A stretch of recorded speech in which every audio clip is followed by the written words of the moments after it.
than that, Maureen. Well, on the one bus. Yeah, 50 on one bus. Yeah. And we Could be others, I And, don't you know. know, if you come, we could probably get another bus. You know, so we want to tell people that we're going to do this on Saturday the 18th.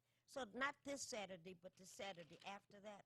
And we're going to meet at 11:30. We're going to meet at 11:30 at the usual place, Marion, the Southfield Pavilion, where the Southfield Library is.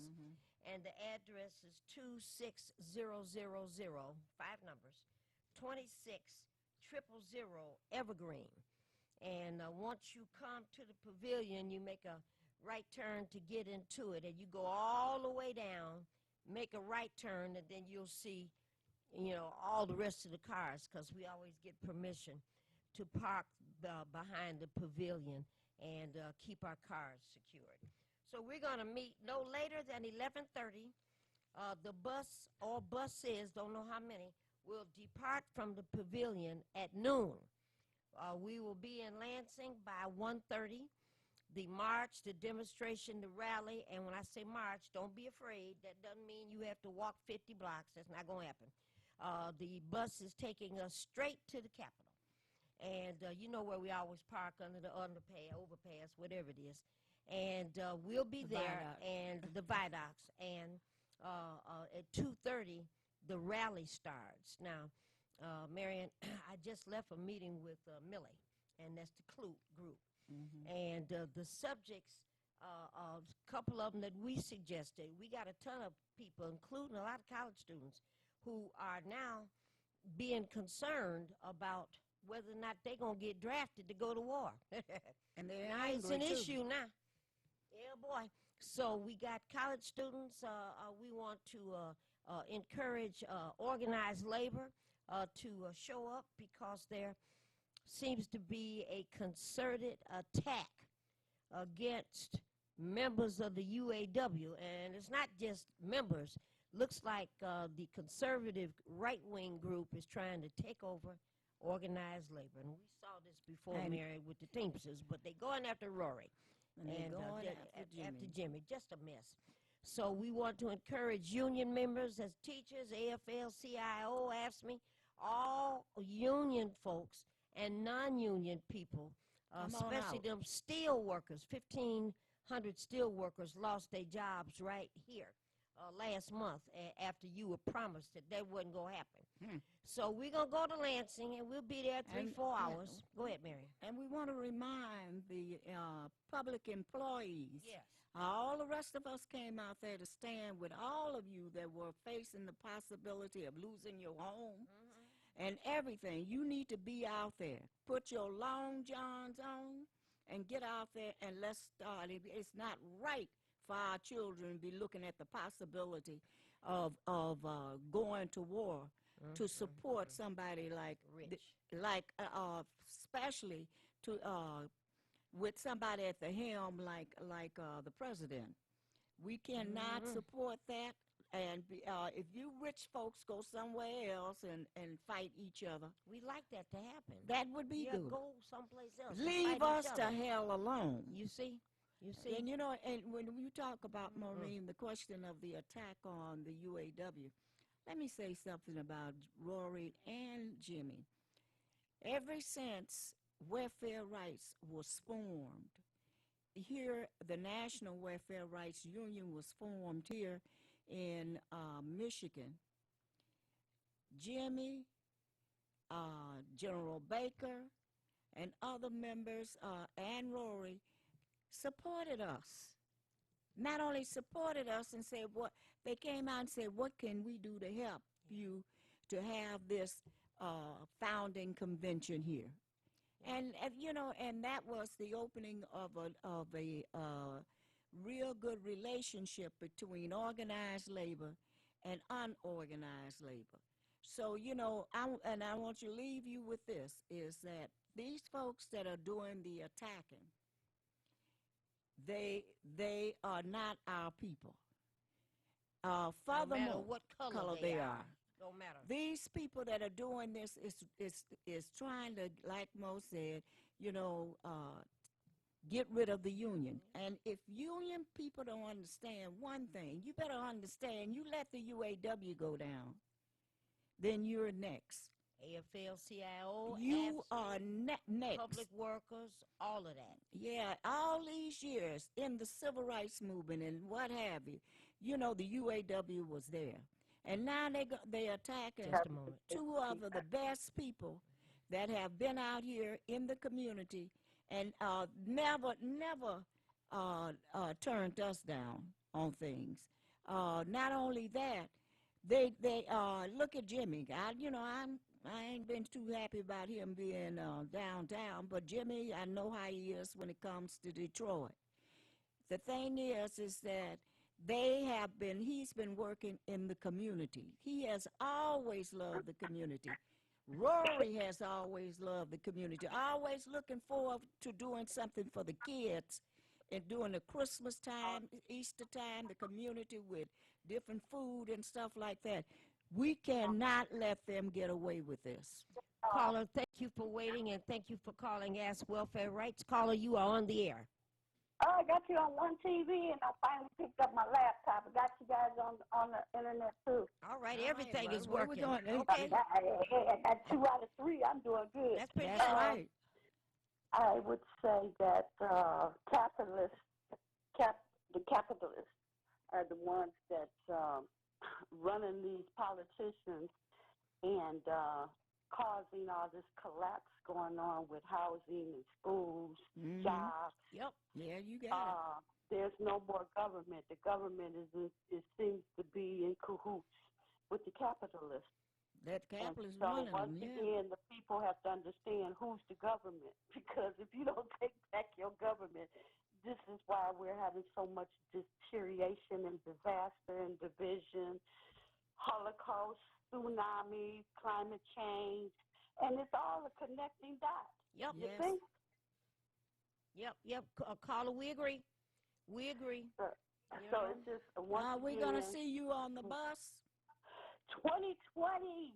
Once again, we got to fight. It's on a Saturday. I should be able to go because you said Saturday. Any other day, I know I can't commit. Well, we're going to give a little bit more detail about that.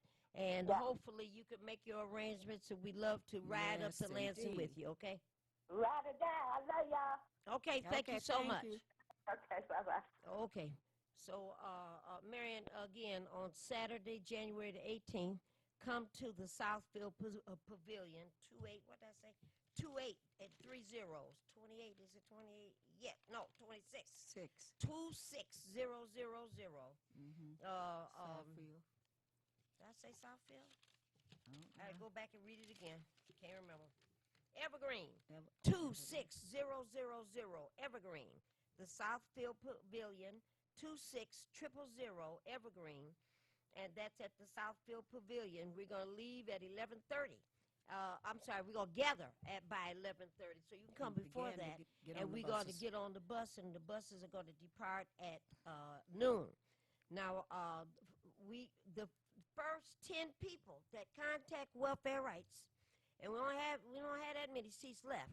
So people should call Welfare Rights at 313-964-0618, 313-964-0618. And we're going to, it's $20 a person, $10 going, $10 coming, and plus we going to feed you all on the bus. The first 10 people that call Welfare Rights and leave their name and number, we will cover those charges. So we're almost at the end of getting people on the bus. And Marion, a shout out goes to elderly and seniors and retired persons. Yes. I just left a meeting out at a Southfield residence, a beautiful apartment building for seniors only, 62 years of age and older. And the prevailing rent is more than $1,200 a month. That's And sickening. they're talking about, some of the folks that I met out there were talking about individuals that are our seniors have worked their entire lives being evicted from that building. That's crazy. Oh, Lord have mercy. So that's a subject we need to be talking about.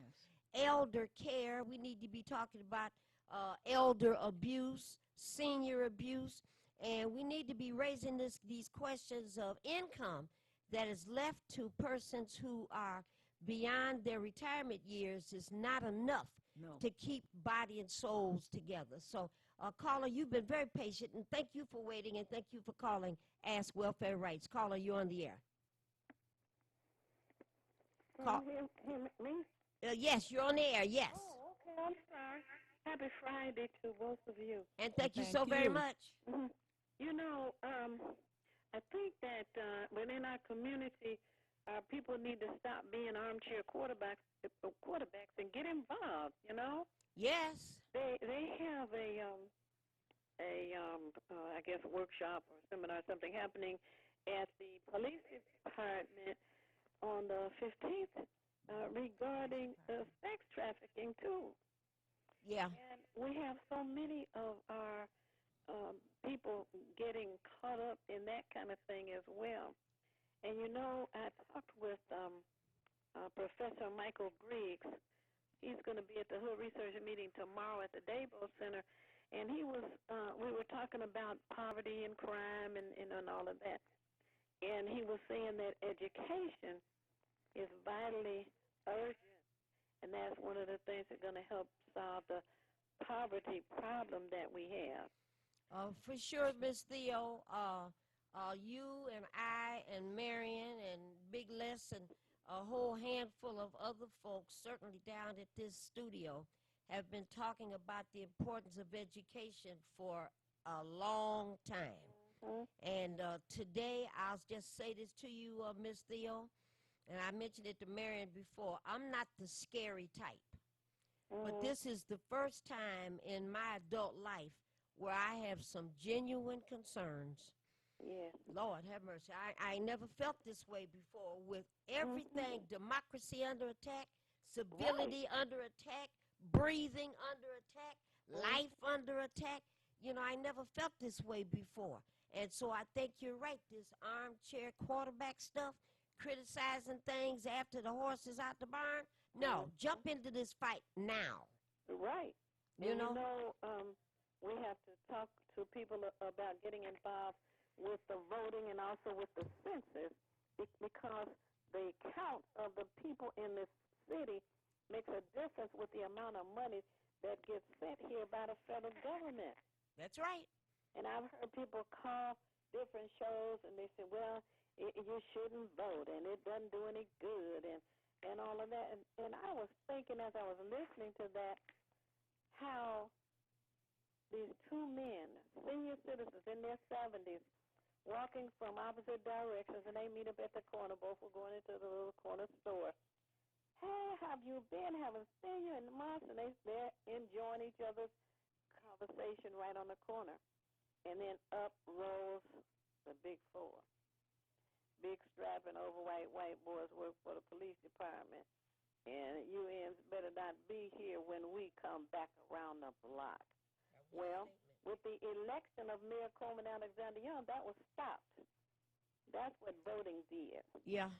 You know, so there are other experiences similar to that took place in this community, but voting made a difference. And then, of course, more of our people became gainfully employed. It made a difference. Mm-hmm. And for somebody to say, my vote doesn't count, or you wasting your time and all that, you know, you just have to look at them and shake your head and walk away.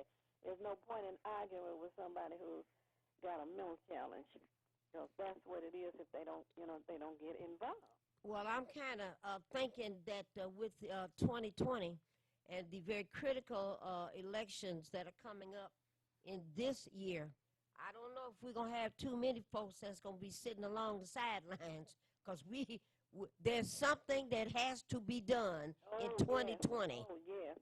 Yeah, not only something have to be done, but we have to get some new people out here, and let them begin to feel what we've been feeling for years, and get out here and understand that they got to stand up and be leaders like the rest, of us that have been staying together, and understand that we're fighting for a better society for them. And and we can't stop talking, we can't stop walking, we cannot stop preaching about the fact that we have to fight for the next generation. Not only that, we have to train them to fight right with us. Yes. And also we fight along with them.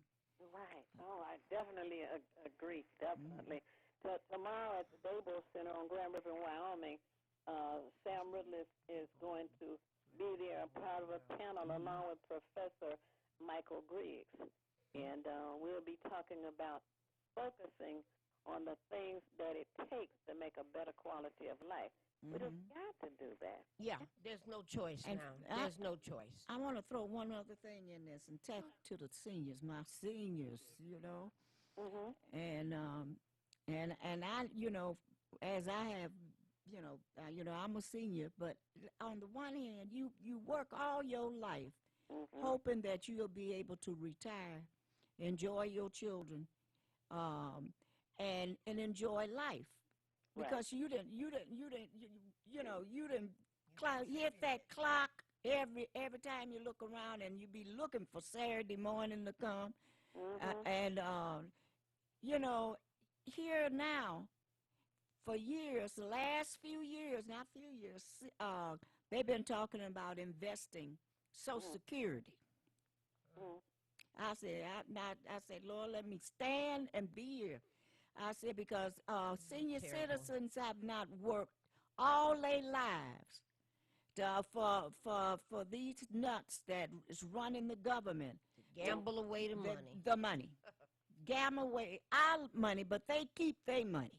Oh, yes. So people be aware, everything is not, you think everything is promised to you.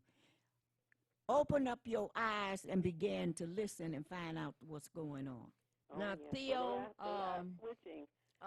Theo, there are only a handful of community-based groups in Detroit left. And certainly Hood Research is one of them.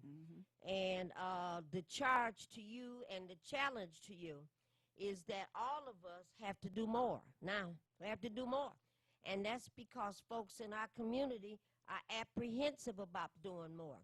So on the 18th, we certainly invite members of Hood Research, you and anybody else, and everybody has to make it clear what it is that we're willing to accept and what it is that we're not.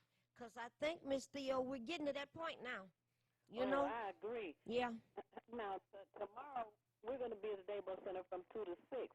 Now, tell me about the 18th again. All right, the 18th is on a Saturday. You're familiar with the Women's March that happens in January every year, and it started right after Trump first got elected, and millions of people went to D.C. to protest that guy. All right, so this year the march in D.C. is on the 18th, but things are so bad across the nation. The group that's organizing the D.C. march suggested that there be a D.C. march and that all of the states organize something in their capitals. So we're going to go to Lansing. And we're going to be at the Southfield Pavilion, 26000 Evergreen. We're going together by 11:30. We're going to board at least the one bus that, all I can talk to is the one bus. There are going to be others, but the one bus that we're attached to, we're going to leave at noon. So we'll be at Lansing by 1:30.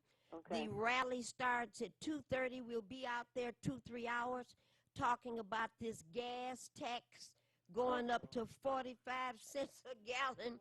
Oh, Lord. And we want to talk about poverty. We want to talk about the lack of affordable housing, all of these things. And Miss Theo, I'll end by saying this one thing. And I just heard about this today. And that has to do with the Detroit Police Department being asked to justify or acknowledge what kind of items they take during criminal investigations. Now, I got 2 calls about this, and please, Miss Theo, I'll ask you to make a couple remarks quickly because we got the others waiting. Apparently, there's someone that was killed 8, 9, 10 years ago, and this young man had on his body a ring and a necklace of some sort. The police collected those items and have not returned them to the family, who continues to call and ask for updates. And apparently there was a statement made just today that the Detroit Police Department from now on will be keeping any items that they find during the investigation of a crime. Now, I remember when Joanne Watson went all over that one and busted that one through. So that's where we are right now. So, Ms. Theo, comment very quickly, and let's get together on the 18th of January on Saturday, Southfield Pavilion, and let's get on up to Lansing. Go ahead. Okay. Well, tomorrow at our meeting, which is from 2 p.m. to 6 p.m. at the Daybo Center on Grand River and Wyoming, we will definitely talk about the program and the trip to Lansing, and also encouraging people to participate with the census, the voting, and getting responsible people in office. Thank you, Ms. Theo. Peace, thank you. All right, thank you so much. One other thing, Maureen. Hold on, caller. The question of this march. Well, whatever. Some people might march. The question of the activity that we're going to, there were families there, men with their wives and their children and what have you, and you felt good to see that. But we want you women out there, you got to stop hiding in those houses, because you can get hurt in your house. Come on out and be with the rest of us, which brings you a good feeling, and you gain some knowledge, and you find out, I see where I need to be and where I need to be giving my energy to in order to have a better world for my children. And thank you so very much. Caller, you've been very patient. Thank you for waiting, and thank you for calling Ask Welfare Rights. Caller, you on the air. Good evening. And good evening. How are you ladies doing today? And fine, ma'am. That's wonderful. Okay, Miss Taylor, I want to tell you, thank you so much for doing that commercial with Eric Sabri. Oh, okay.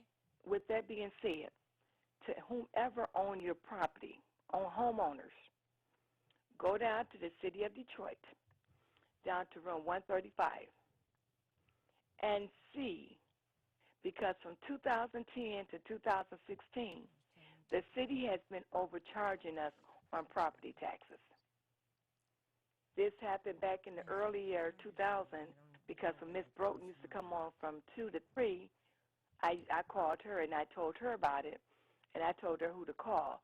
Now it's kind of hard to find out who you can call up under, our administration we have.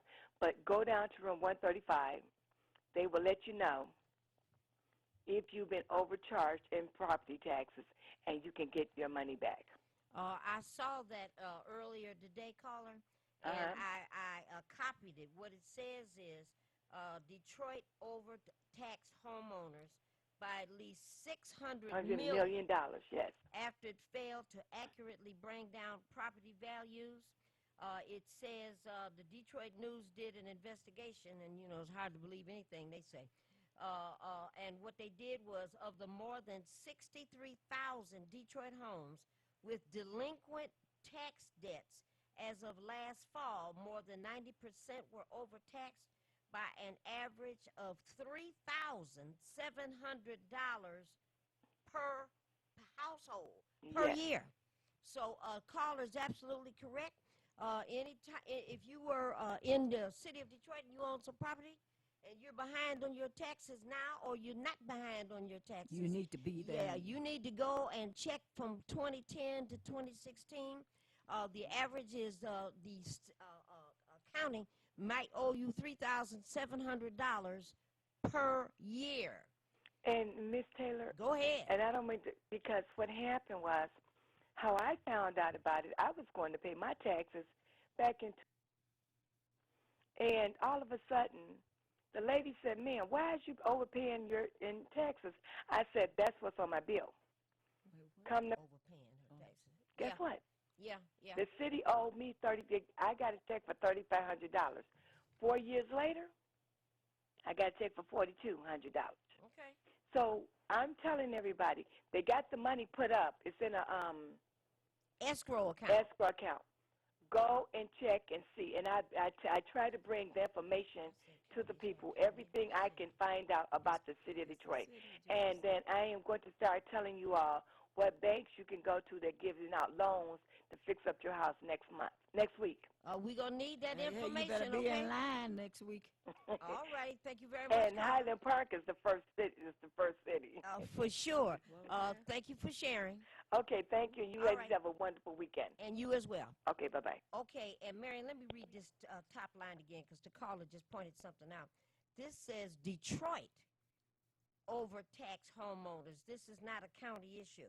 They talked about the city of Detroit property taxes, and that's the difference. So folks still need to go down to Monroe Street. Is that the one on one? No, that's the county. Okay, you all know what to do. Go find out about your taxes. You pay city of Detroit taxes. Go figure out if they owe you some money. Yeah. And you know what? Just a minute, caller. People in Highland Park, we need to check to see if our city overcharged us. Because if you haven't got overcharged over one thing, I bet you done got some overcharge over in the past, some water. Could be. Caller, you on the air. Thank you for waiting, and thank you for calling Ask Welfare Rights. You are on the air. Hey, I was hoping she would have said what we need to bring as far as paperwork down to the tax place. Okay, are you saying what paperwork do you need to bring? Yeah. Okay, if you go to, and this is about the city of Detroit, so it sounds like the city-county building. And what you need is a deed to indicate that the property belongs to you. And you can pick up that deed. Okay. Well, you should have that deed. All right, caller, you have a deed to your property? No, ma'am. Okay, then Marion is right. Then you need to, if you don't have a deed to your property, and do you believe that this address is yours? Yes, ma'am. Here, mother. Okay, it's hard to hear your voice going in and out. Okay, let me just say it like this. We have a lot of people, and I was one of them, who lived in the house with moms and dads. And then the mothers and the fathers pass on. And now we have to go and get paperwork and everything to indicate that we are the lawful heirs of the property. And that happens 100 times a day and 500 times a day on the weekend, okay? So That's where I'm at.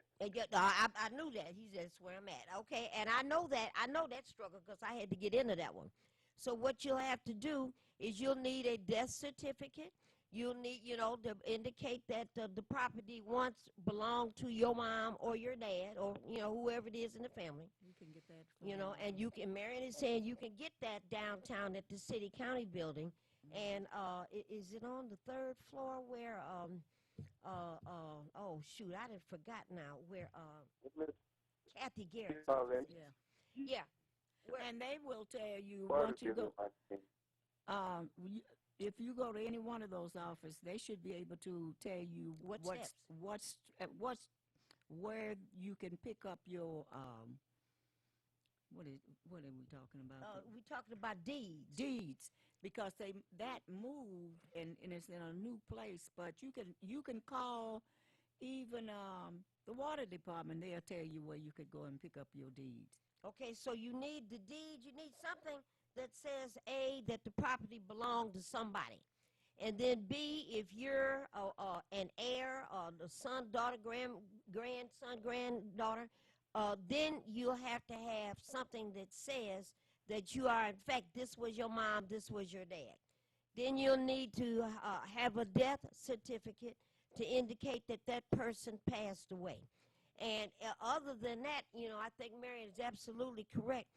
Wherever you start this investigation, there's going to be people there to tell you what you have here, document A, B, and C is good, but you might need to get one more thing. Anybody that's having trouble with this, after you go down to Detroit City County building, Coleman Alexander Young building, if you're having trouble, you can't get through, you can't make ends meet, things are not making sense, you can always call us at Welfare Rights Monday, Tuesday, and Wednesday after 12 o'clock and let us know the struggles that you may be dealing with and we'd be happy to help you, okay? And they can call the clerk office, right? Detroit. Yeah, Clerk. yeah, call the clerk too, yeah. And then if you still call us. Okay, caller? Okay, thank you. All right, certainly, sir. Caller, thank you for being patient, and thank you for calling Ask Welfare Rights. You are on the air. Yes, good evening. And good evening, sir. You know, I just called in. You know, I can't see you on TV, so I hear the conversation on the radio telephone. But Okay. anyway, I had the opportunity to go into the registered deeds place right there in, what is that, on Monroe? Yes. Yeah. So, and I was looking, I had never been in that building other than the fish, whatever they call it. Fish bones.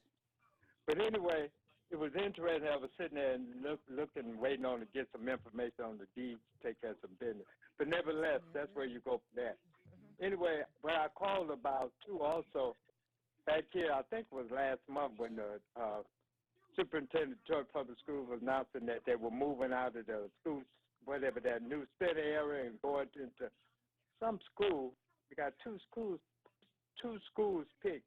I always said that was too expensive. Why would they have all these buildings vacant? And they paying all this money in the school center building, I think in the Fisher building too, but they're supposed to be moving into two buildings, I believe. I forget exactly which one. Now, I remember when the Board of Education moved out of the school center building right there on the corner of Putnam. And then they went across the street, down the street, to a building where they had to pay rent, and we were all up in arms about that. They moved out of a building that belonged to them, and then they moved someplace else. And are you saying that you've been told that they're moving a third time now? Oh, yeah, they're moving. They're going to move. I forget if they even started it, but I just came to my mind when I was sitting there last month. Dr. Beatty announced that they were moving out of New Center area, out of that building, right there on the boulevard. Boulevard and Second, yeah. Some of the officers supposed to move in Northern High School, one of them schools. I think they got two schools, if I'm correct. Somebody might call in and heard about it too. Ooh, but I know they're moving out of there because it doesn't make sense to pay rent for something and you already got buildings. Fix them up. I can name a few buildings already vacant, just like Durfee Elementary over there by Central High School. I understand that Gilda's Club, that treat cancer patients and something already remodeling that building. There's already stuff going on into that. Yeah. We use the buildings that we already own and paying for. Carla, we agree. We agree. Okay, one more thing, Go another ahead. thing. It's election time, and the people need to start getting out, making sure they register and get out there and vote.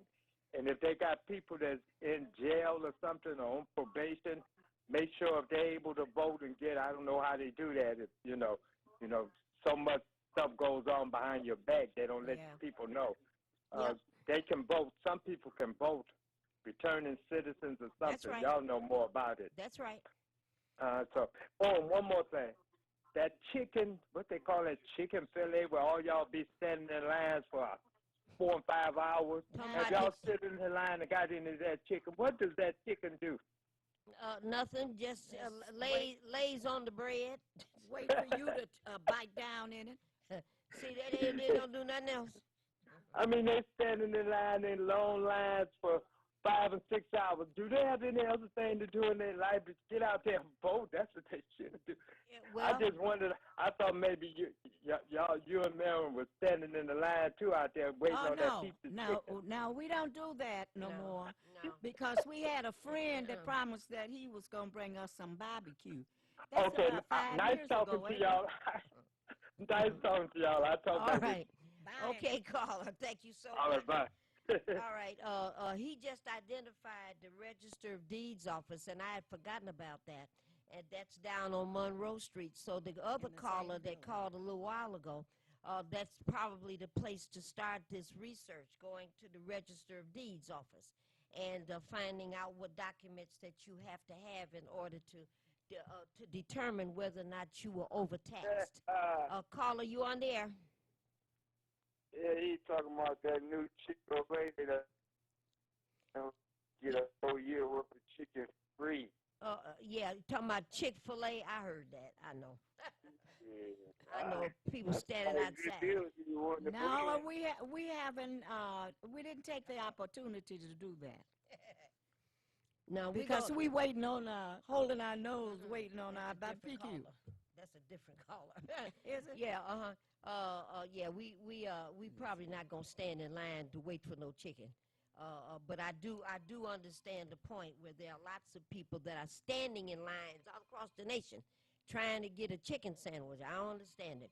Caller, you've been patient and you've been waiting, and thank you very much for calling Ask Welfare And Rights. whoever's calling me, I'm on the phone. On Caller, you on the air? Yes, Yes, go ahead. You're on the air. I just want to remind people this is a Hard to hear you. Say it again. I just want to remind our people that this is a very important vote, Yes. and that you need to be up on the facts in terms of the candidate that you choose, Yes. because not only are our children and grandchildren at risk Yes. of this administration, but we must be more actively involved in various organizations. We agree. We agree very much with you, okay? Okay, All right. Thank you, caller. you're welcome. All right. Marion, people are bringing this up, and it certainly is important. You know, there are a couple of elections in 2020 that's going to determine a lot of things, and I'd like to just share this story again because we're getting down to our last 12, 13 minutes. A few weeks ago, I visited again at the HUD office, which is in the McNamara building, and the head of HUD in the region, I mean, is a guy by the name of Michael Polinelli, and he was not there again. And every time I try to get an appointment with him, he's supposed to be calling me back, never calls me back. So I went there. He operates Marina on real slow mail, and I think the person that does the finger calling for him is off, on a vacation. So I've keep been on. trying, I don't give up. So when I went there the last time, I met with Miss Shaughnessy. And Miss Shaughnessy was the lady that told me that in 2020 they've got a list of addresses that HUD owns.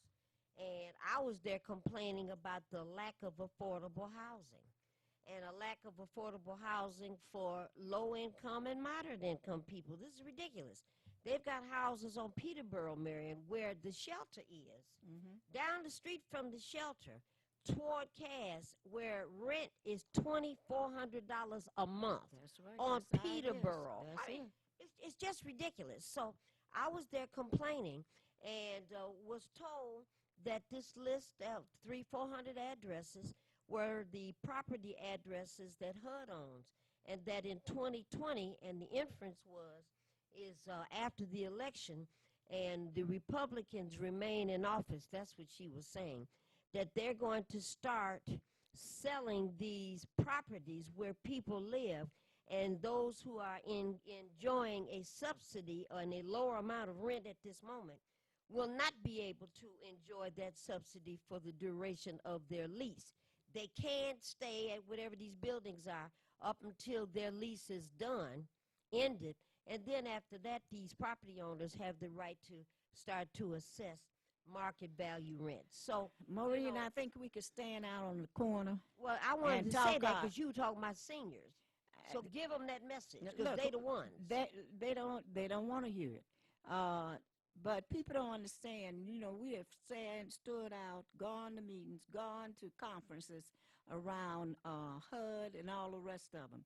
And when you come back and you tell your people this is what to expect and this is what's going, they wouldn't do that to us. Well, I would, Miss Shaughnessy, she's a 6'2" woman. and she was not a figment of my imagination. I know and it's she true. said clearly, and I have the list. And, when you were mentioning the kind of horror that, we worked with this quite a bit when we were at the Hannon House. Oh, my and God. the kind of lives that senior citizens live. And I sure want to do a shout out to Gwen and Miss Vanessa let's get the senior task force involved in the demonstration on the 18th. I'm not going to call it a march because people will say, oh, I don't want to go because I don't want to walk. But there's going to be a demonstration at the Capitol building. You know, and you can bring your little seat and your little walker, bring it on the bus, and the bus is going to park at the rear entrance of the Capitol building, and you walk around and sit down while we raise these questions. And, you know, Mary, you said something about people hiding and women hiding.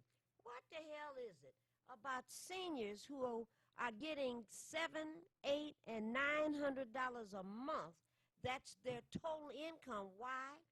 Because they were house cleaners and whatnot in their earlier lives. So Social Security benefits were not very high. So the kind of jobs that these women have, and they're in their 80s now, some of them in their 90s, they didn't have jobs making a lot of money. So they have a small income. And they're in these apartments. You know how we've gone through this already with Alpo. They're going down to the stores and buying cans of cat food and dog food and mixing it with chili. You know, I didn't think we'd have to go back and fight this fight again. Oh, yeah, you know? It never ceased. And here these seniors, so I sure want to have you to emphasize, we have to get busy. It doesn't matter if, like a lady called me at my job today and said that she has had half of her foot amputated because she was diabetic and didn't have health care the way she should. And by the time she went to get some help, the diabetes had already started to take part of her foot. So, and her question to me was, is there a place for her on the bus on the 18th? And I told her, yes, there's a place for her on the bus. Yes, there's a place for her at the Capitol when we argue about this. That's right. Yes, there's a place for her in the ranks of people who are fighting for social justice. So she just asked and said to me, I just wanted to make sure that I would be welcome, and she will be. Oh, yeah. All right, caller, you're on the air. You've been so patient. Thank you for waiting, and thank you for calling Ask Welfare Rights. You are on the air. All right, I gotta call y'all and give y'all some phone numbers. SCLC, Messiah, Church of Messiah, and a number of other churches are going to be working together to bring in some affordable housing in the community, some entrepreneurs, some, programs for the community. So I think they will be a good contact for us to get involved and get on the task force as well. Okay. To save our community. Okay. And our seniors. And they got to people got to stop thinking that the politicians don't save their communities. Yeah, we have to save ourselves. They already bought off out of capitalism. Yeah, we got to save ourselves now. But caller, if you don't get into socialism, capitalism ain't the one for you. I think you're right. That's right. For the very few. You see, caller, thank you for sharing that information. We'll follow up. Okay, bye. And thank you so much. So, all right, Mary, we're down to our last 6 minutes. 6 minutes? 6 minutes. So we're still talking about the 18th of January, and we're encouraging people to come out. Theo is going to raise it at the meeting tomorrow at Dabo up on Grand River in Wyoming. I sent a message over to Lou and to Sylvia to make certain that it is announced at the People's Water Board meeting. And we're going to send a message. I sent something over to We the People. Make certain that they know that this is going on. Send something over to the Greater Detroit Agency for the Blind and Visually Impaired. I can't believe it, but it's true. Low income, poor, very poor, and blind people get their cases turned off because they didn't fill out paperwork. Blind. I mean, you just can't make this stuff up. Yeah. So we should share this information. And those that may be able to drive your cars, because we're wishing that we end up getting so many people that we do need some cars to drive up there. So, call the office, leave your name, and let us know that you're willing to drive up there or what have you. And moratorium now, I forgot to mention. Oh, yes. Yeah, there Moratorium also. now. Reverend Pinckney is going to be in Lansing. Yes. So he's coming to the demonstration. So we're going to, I think Reverend Pinckney has already talked with Big Les. And so, we want to do a full court press as we raise these issues of senior abuse based on their limited income, and just so much harder now to get a subsidy to live in an apartment. So that the food stamp fight, and don't be standing around waiting for the city to come and sit your furniture out because well, I didn't know this was gonna happen. Yes, we told you did. You long time ago, and you refused to come out here and help fight for your interests. No, we're not. Welfare rights gonna have to eventually start closing the doors on some weeks and let us do what we got to do, because the rest of you refuse to get up and come out. All right, the Census Department is doing a training at Central United Methodist Church. It's later on in the month of January. And they still have multiple levels of job openings that they're trying to fill. Now, if you need information about getting a census job, and that's going to start in the spring, Mary, so we're going to have a couple months. So you better get to working now. You better get busy right now. I have to call the church, and that number is area code 313-965-5422.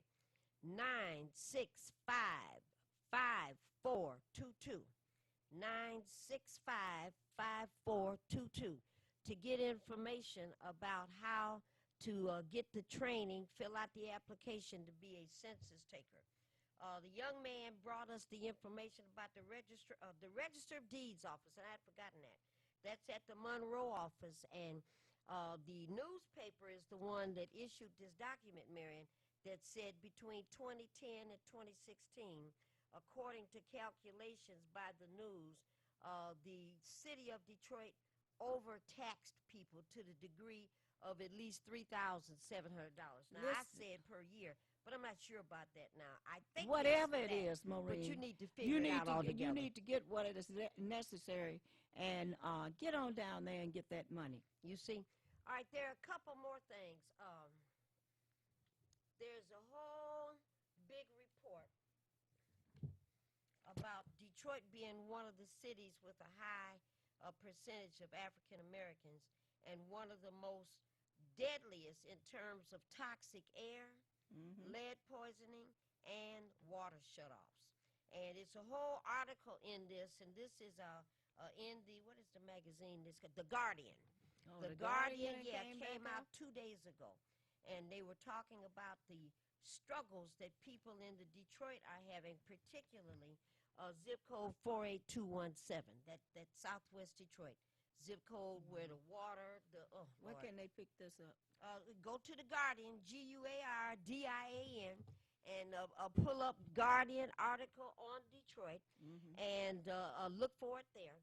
And if you can't find it, then again, you have to call us at Welfare Rights, and we'll tell you how to send a self-addressed stamped envelope. We'll copy it for you and send it to you. All right, and here's the other thing, Mary. I saw this the other day, and I was distraught. Thank you. I was distraught and didn't want to read it, so I waited. And it says, with 2019 behind us, it's time to think about new starts. And what does that mean in terms of small changes or complete life change? For many people, finding a new or better job will be a top resolution. And what this does is goes over the labor statistics and talk about how difficult it is to find a job. And Detroit no, Maureen, because your president said he's creating jobs, he's doing a whole lot of things. So what is this about somebody talking about they creating jobs and well, not 45 is saying Detroit came in dead last with a 162 major cities investigated. Detroit was number 162. I think I saw. And I knew that, and I think everybody who might be listening and watching WHPR, we knew it too. Caller, You'll probably be our last caller of the evening. You're on the air. Quickly. Caller, quickly. There you go. I still hear him. Caller, last chance. You're on the air. Okay, so this is the article that came out, and the name of this group is Wallet Hub, like you put a wallet in your pocket, HUB. And they talked about the difficulties in getting work, sustaining work, and certainly work that pays a livable wage, because so many factory jobs have disappeared. And the jobs that are left are subpar in terms of the salaries that are paid, no benefits. So, you know, the president was in Toledo yesterday, day before yesterday, telling people things are doing better, Wall Street, the stock market, and whatnot. And people applauded that. And all I could think you of... You mean the people that have been paid? Well, I don't know if they were paid or not. I They've been believe that paid. there are people that are ignorant. Yeah, I do believe too, that there are a whole bunch of I people do too, Maureen, that think but all that works for that'll you. trickle down to you. You know, if Wall Street is doing good, you run outside with your hat, something gonna happen inside your hat. I mean, it's just amazing to me. Yeah, something You know? how it's gonna rain on me. Marion, you have 30 seconds to say good night. All right. Again, we're at the closing of the program, and I hope that you have benefited from this, and hope to hear from you next week, and start getting ready this week to get on that bus. That means if you have a wife, you and your wife get on that bus together. If you have children, bring them. Bring them. They just need to start learning now. So call us, let us know to save you a seat or whatever, and we'd be glad to do that. All right, call us down at Welfare Rights Monday, Tuesday, or Wednesdays when we'll answer back, but you can call us anytime, 964-0618. We leave Saturday the 18th at 11:30. Buses will leave at noon. We'll be in Lansing for several hours, and then we'll bring you back to the Southfield address. And Marion, next Friday, a week from today, what we're going to do is tell you about the Martin Luther King event that's happening on the 20th. And welfare rights is being honored on that day. And we'll give you the details about that, too. Lord willing, the creek don't rise. Honey will be able to watch this program in a little while. And we'll say good night to everybody. Good night.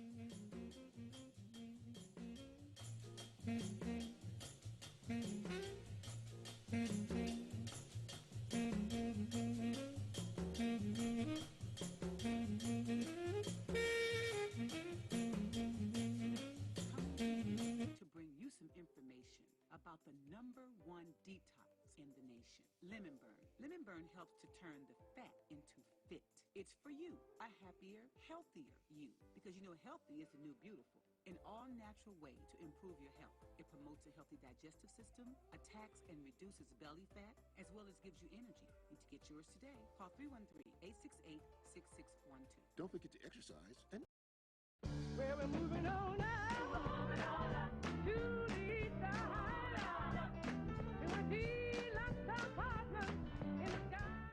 Come check out the new Sisters Braid 2 hair braiding and natural hair care salon, located at 18070 Mount Elliott Street.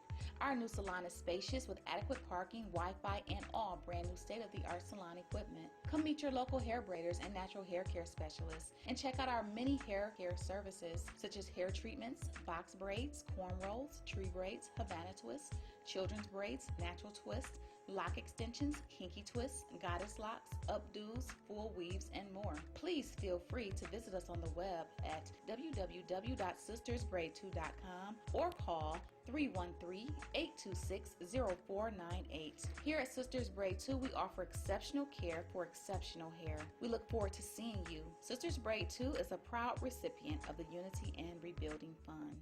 Hi, this is LaWanda. This is R.J. Watkins. Coming to you to bring you some information about the #1 detox in the nation, Lemon Burn. Lemon Burn helps to turn the fat into fit. It's for you, a happier, healthier you, because you know healthy is the new beautiful. An all-natural way to improve your health. It promotes a healthy digestive system, attacks and reduces belly fat, as well as gives you energy. And to get yours today, call 313-868-6612. Don't forget to exercise and eat right. County Community College District is celebrating 50 years of service to its community and is one of the largest multi-campus community colleges in Michigan, with 6 state-of-the-art campuses located throughout Wayne County.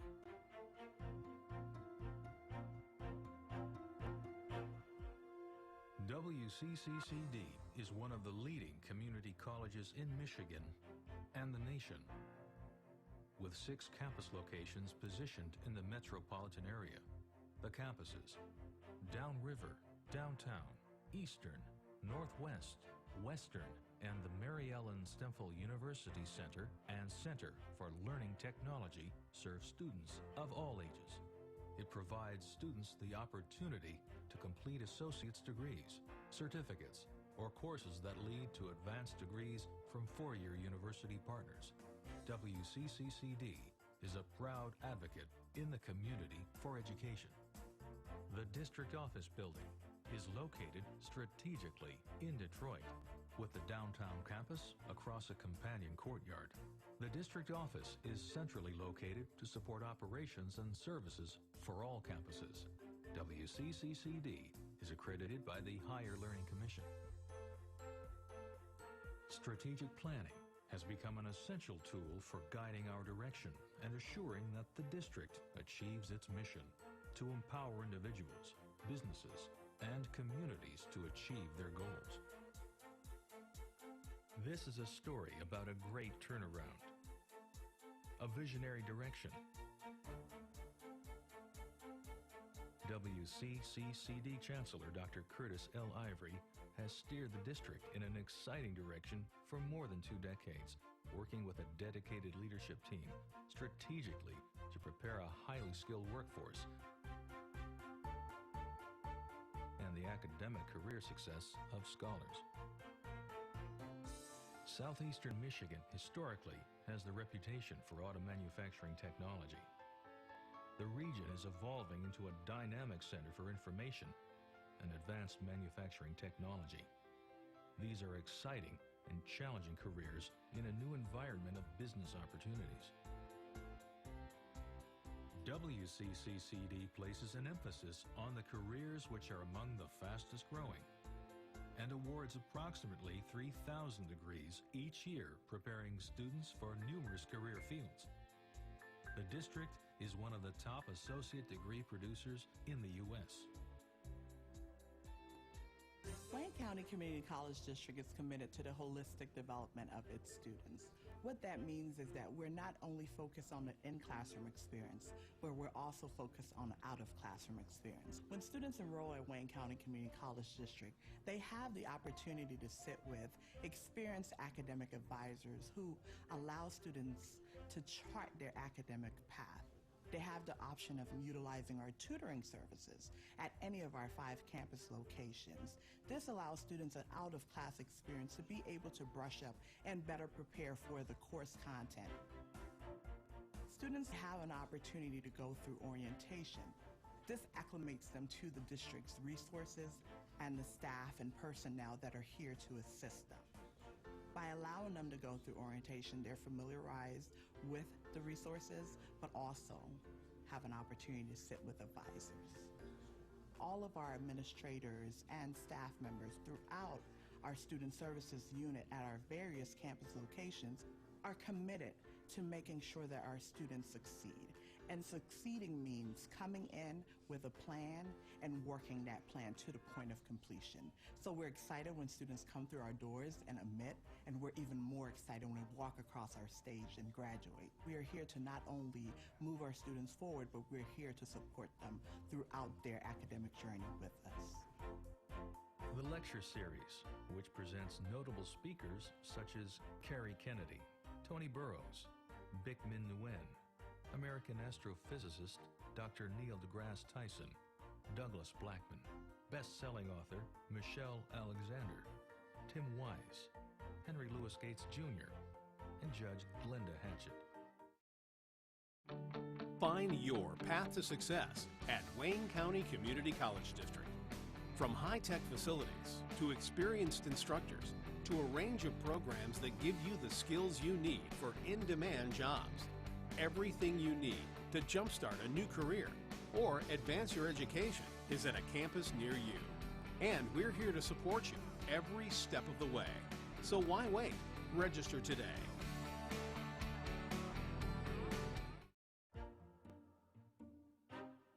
The downtown campus offers numerous degree and certificate programs that include accounting, business administration, computer information systems, criminal justice, light rail engineering, mortuary science, and the district's Language Institute.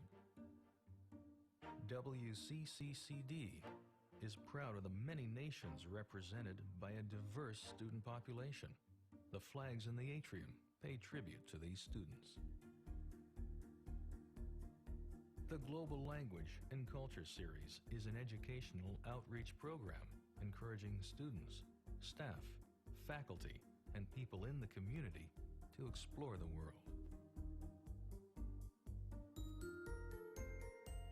The Water and Environmental Technology, or WET College Certificate Program, offers the intellectual exposure and experience required in this field by providing relevant coursework in chemistry, microbiology, toxicity, and pollution prevention, hands-on experience in utility equipment maintenance and operation, an understanding of the efficient application of water treatment practices, and the opportunity to learn about both freshwater and wastewater treatment.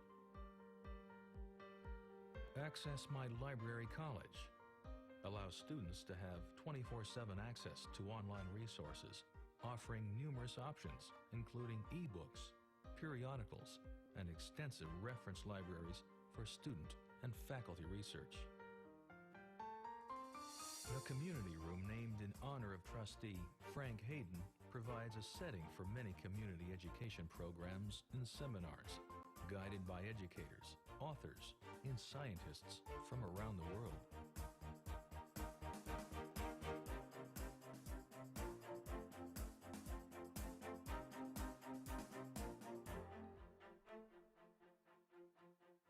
The Downriver campus is located on approximately 100 acres of farmland and woods in Taylor, Michigan. It was completed in 1978. Recent renovations bring this campus into the 21st century.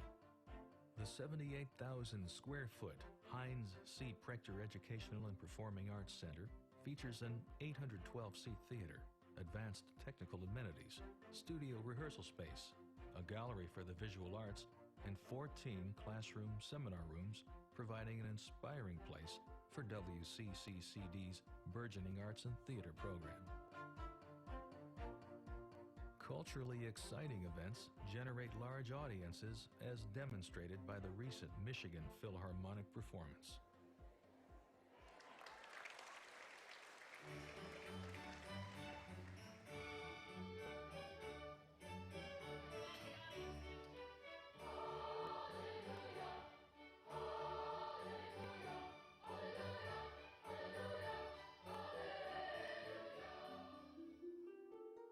An architecturally pleasing concourse invites attendees to meet and visit before and after events. The Performing Arts Center boasts a growing list of star-name performing artists.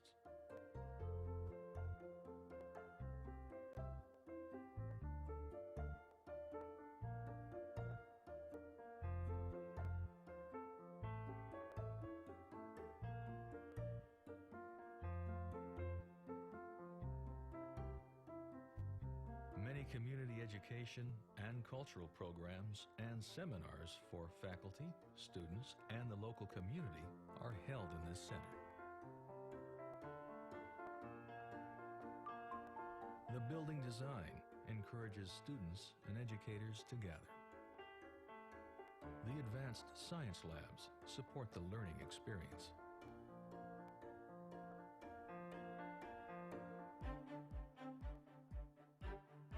In 2005, the district constructed the Michigan Institute for Public Safety Education, MIPSE, a vital hands-on, 10-acre, $6 million training facility for students and public safety professionals. MIPSE is located at the Downriver campus. By partnering with businesses, and public safety agencies, fire suppression using the latest technologies is taught.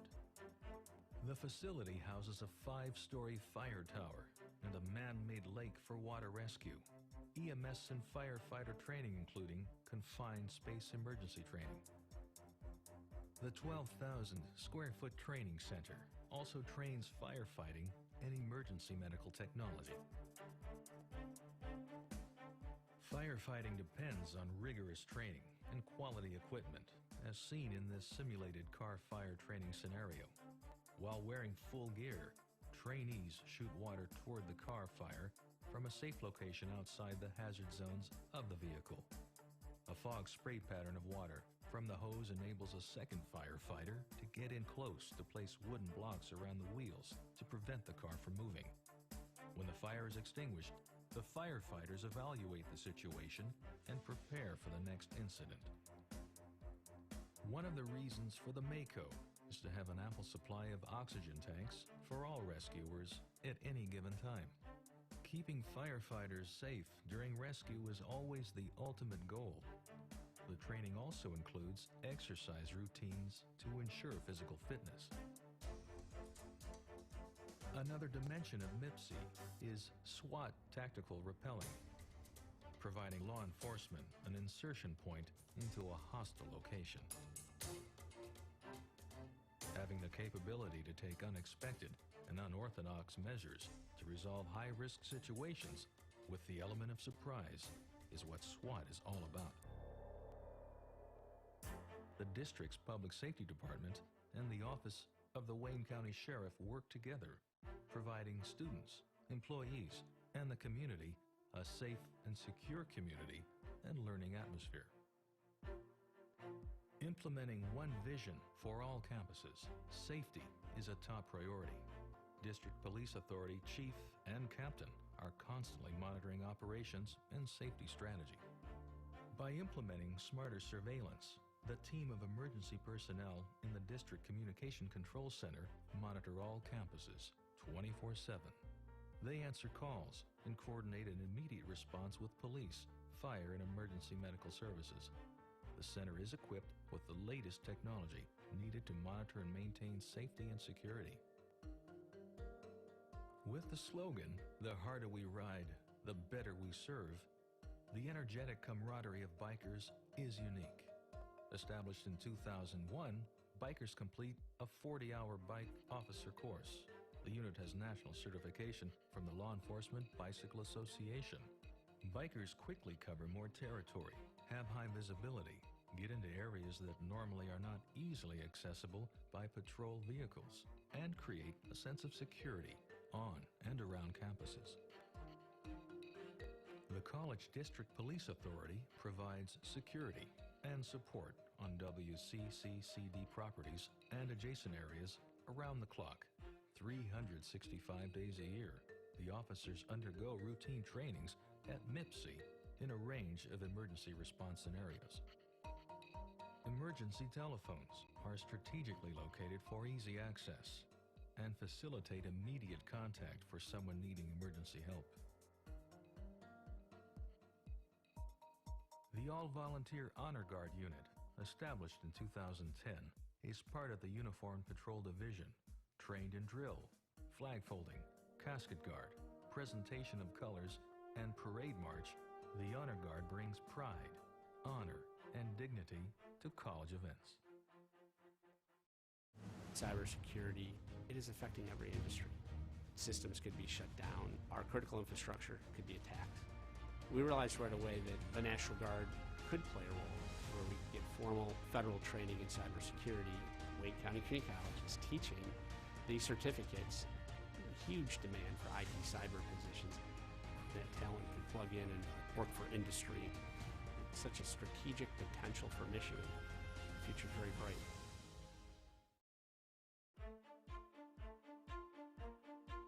The Eastern Campus, serving the eastern region of the district with exciting programs in welding, heating, ventilation, and air conditioning, advanced manufacturing technologies, including 3D prototyping. The campus is always humming with student activity, as as students move from classes to the Learning Resource Center.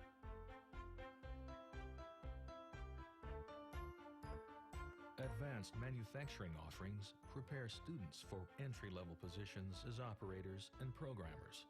Using metal, plastic, and composite materials, they learn how to set up and operate the latest technologies to meet the needs of industries, large and small. The Auto Body Technology program trains students to properly service and repair body panels in auto frames. A partnership with BASF provides the opportunity for training in automotive finishes. The instruction also includes CAD/CAM and CNC training. WCCCD has a close relationship for job placement with many public and private partners.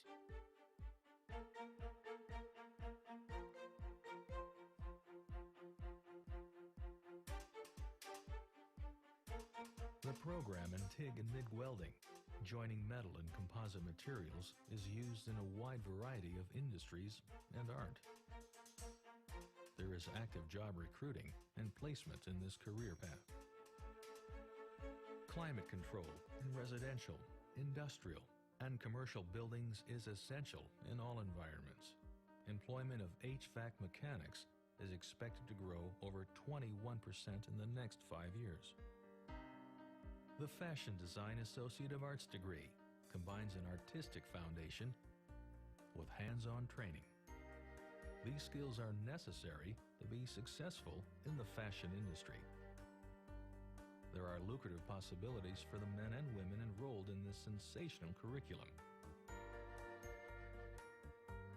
This features sketching for design, pattern making, garment production, textile science, and CAD technology. The Constance Cooper Community Room provides a venue for many community education programs and seminars.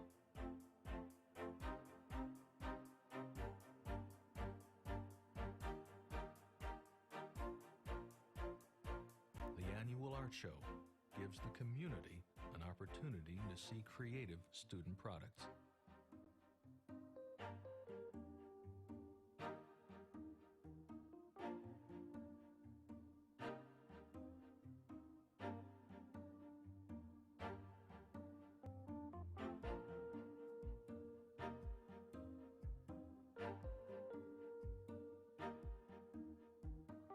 Printing, a process using modern graphic software, laser scanning technology, and industry-standard rapid prototyping equipment, is cutting-edge technology.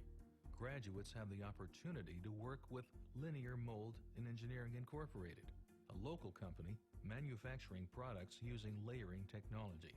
The 3D system makes cranial plates for victims of skull accidents and titanium heart replacements. The Northwest Campus serves the Northwest region of the district and focuses on programs in health sciences, information technology, and business administration. The Health Science Center focuses on programs in health sciences. WCCCD has made significant investments in the Health Science Campus, providing students with real-world training, including distance learning to accommodate the student who is already employed in the field and on a tight schedule, as well as the beginning student. The dental program provides students with skills to perform duties of dental assistant or dental hygienist. The clinic is open to members of the community for routine dental examinations, including teeth cleaning and whitening at a reasonable cost, and offers free clinics for children throughout the year. The Simulation Lab prepares students to react quickly and knowledgeably using the latest highly specialized equipment. Here the instructors are deliberately using a remote location to train and observe. By doing this, the WCCCD medical training pushes students early on in their training to work and react quickly as a team.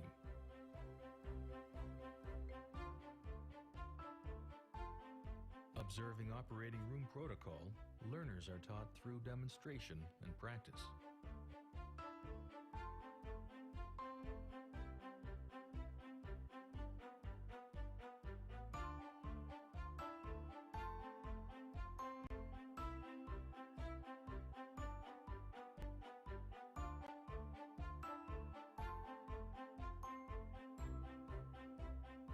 In the nursing program, students are carefully coached individually by highly qualified instructors.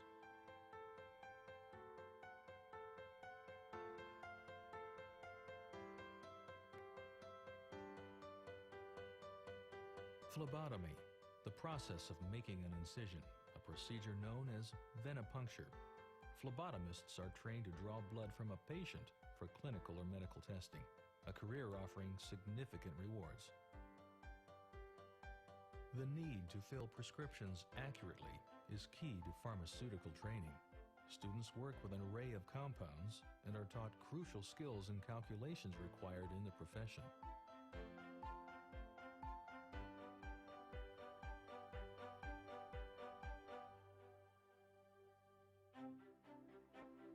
The Western Campus features cybersecurity, global supply chain management, electronics, and digital photography. Western Campus is situated on 117 acres in Belleville. This spacious campus was completed in 1981. And a large portion of the site remains in its natural wooded state. A 43,000 square foot expansion of the campus features modern computer labs, a large multi-purpose room, lecture hall, and additional career program space. The Ted Scott Community Room is a place for many community education programs and seminars.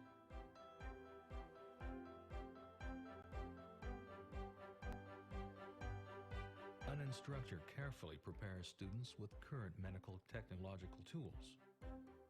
This biomedical lab instruction specializes in heart monitoring devices for surgery and post-surgery care. The heating, ventilation, and air conditioning curriculum focuses on teaching the skills to assemble, install, repair, and maintain climate-controlled devices. The Mary Ellen Stempfel University Center and Center for Learning Technology in Harper Woods provides a unique setting for those seeking to complete baccalaureate degrees, graduate degrees through University Center partners, or enroll in continuing education classes. The University Center features advanced computer laboratories and supports the district with training and certification for faculty who teach online courses.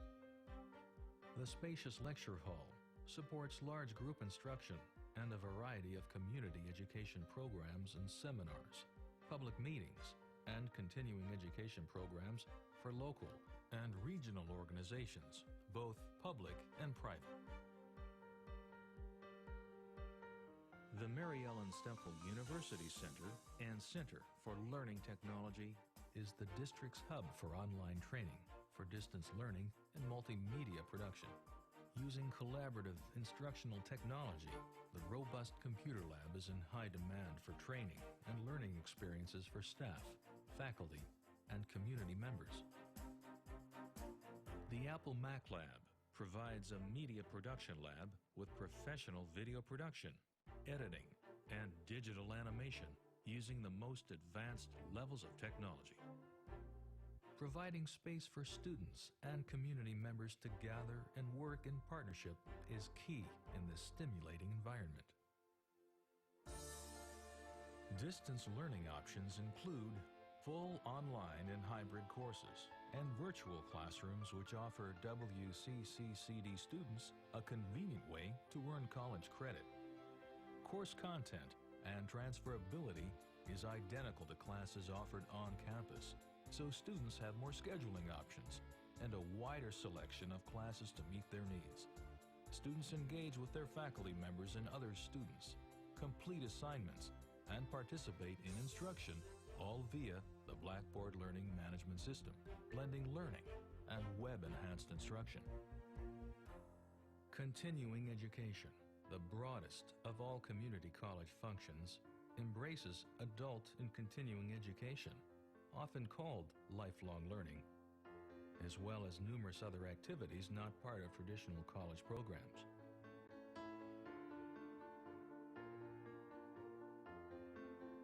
Continuing education programs may be jointly sponsored by the college and some other agency using college facilities.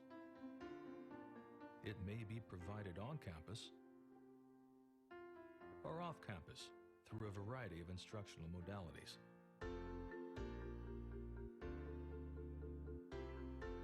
Due to the increased demand for a skilled and educated workforce, businesses and policymakers are turning to community colleges to develop strategic training to fill workforce gaps. The U.S. Bureau of Labor Statistics lists registered nurses, home health aides, nursing assistants among the highest jobs in demand for the next 10 years. WCCCD Vice Chancellor for Workforce Development explains the college's strategy. At Wayne County Community College District, the Division of Workforce Development's primary goal is talent development within the region. It is our responsibility to meet the labor market needs of our state as well as our local employers. And we do this through customized training, contract training, as well as developing grants that are designed to meet the needs of our employers. The Workforce Development Division is truly seen as the pipeline to employment.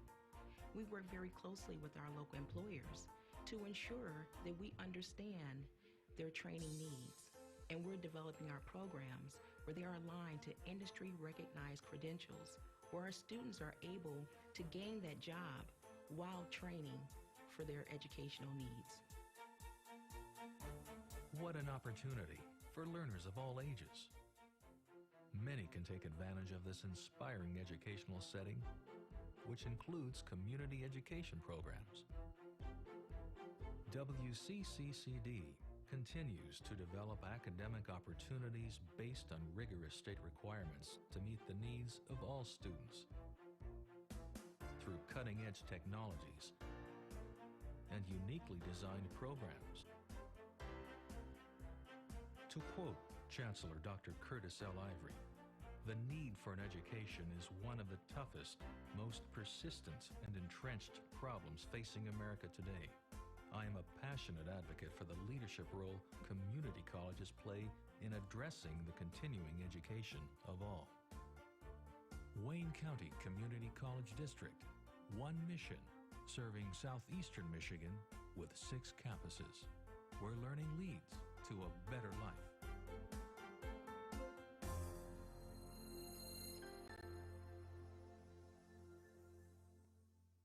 Alexa, open TV 33 Live. Alexa, open FM Detroit. Alexa, open FM Virgin Islands. Now you can listen to WHPR, TV 33, and WVIE on Amazon Echo. Don't miss a minute of your favorite shows. And find out how you can have your own show heard worldwide on Amazon Echo.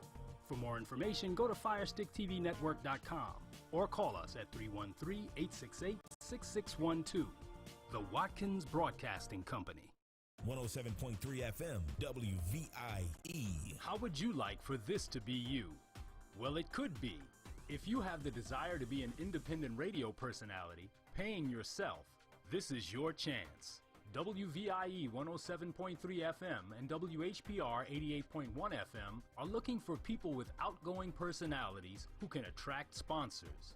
Launch your career on a radio station with the latest technology in broadcasting. WVIE 107.3 and WHPR 88.1. If you're into talk, R&B, oldies, jazz, gospel, or soca, Radio We Can See is where you need to be. 88.1 FM, WHPR. Have your own radio show. Block time is available. Call 313-868-6612. Radio We Can See, broadcasting live in the Virgin Islands and Detroit. Find us on Comcast Channel 90 and worldwide on Fire Stick, Roku, Apple TV, and all of your favorite platforms. Well, we're moving on now. To the side. To a deal, lots of partners.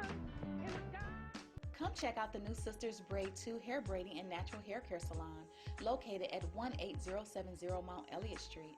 Our new salon is spacious with adequate parking, Wi-Fi, and all brand new state-of-the-art salon equipment. Come meet your local hair braiders and natural hair care specialists and check out our many hair care services such as hair treatments, box braids, cornrows, tree braids, Havana twists, children's braids, natural twists, lock extensions, kinky twists, goddess locks, updos, full weaves, and more. Please feel free to visit us on the web at www.sistersbraid2.com or call 313-826-0498. Here at Sisters Braid 2, we offer exceptional care for exceptional hair. We look forward to seeing you. Sisters Braid 2 is a proud recipient of the Unity and Rebuilding Fund. Hi, this is LaWanda. This is R.J. Watkins. Coming to you to bring you some information about the #1 detox in the nation, Lemon Burn. Lemon Burn helps to turn the fat into fit. It's for you, a happier, healthier you, because you know healthy is the new beautiful. An all-natural way to improve your health. It promotes a healthy digestive system, attacks and reduces belly fat, as well as gives you energy. Need to get yours today. Call 313-868-6612. Don't forget to exercise and eat right. 107.3 FM, WVIE. How would you like for this to be you? Well, it could be. If you have the desire to be an independent radio personality, paying yourself, this is your chance. WVIE 107.3 FM and WHPR 88.1 FM.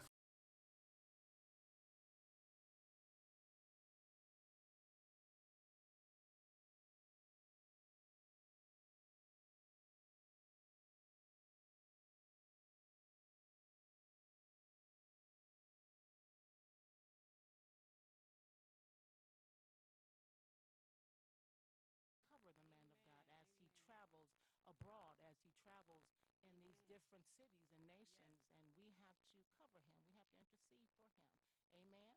And truly, greetings. Good afternoon. Welcome to another edition of Growing in Grace.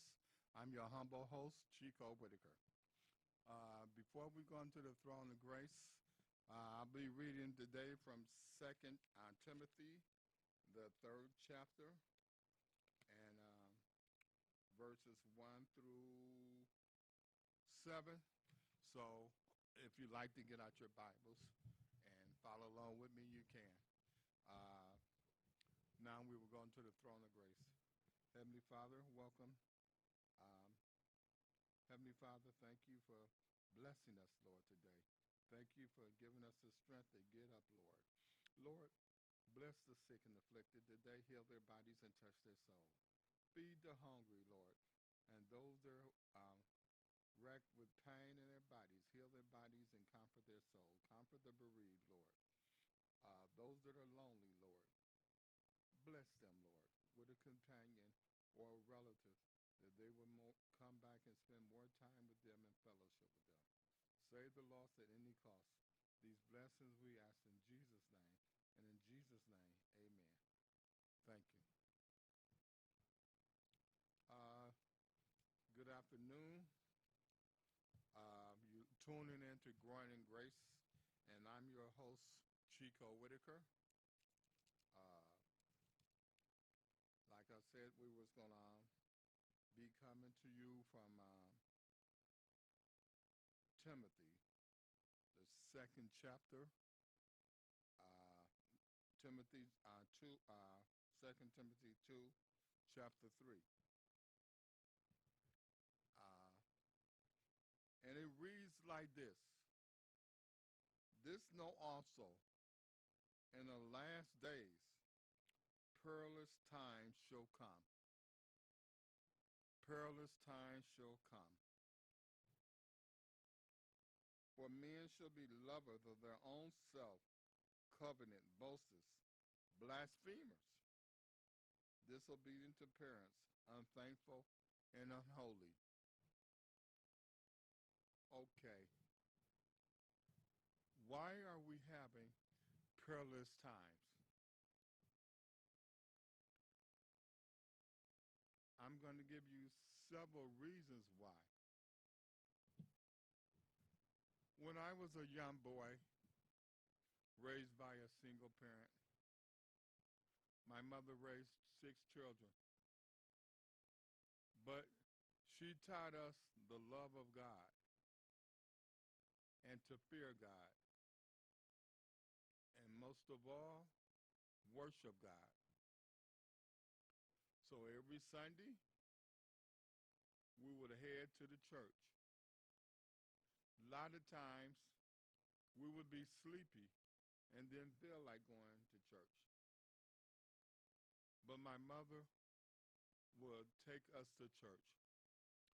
When she had to work, my grandmother and her husband moved from Memphis, Tennessee, by way of Trula, Mississippi, and they stayed with us for a while.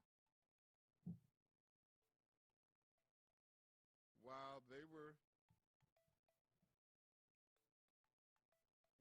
here, can we go to a station break for a moment, please?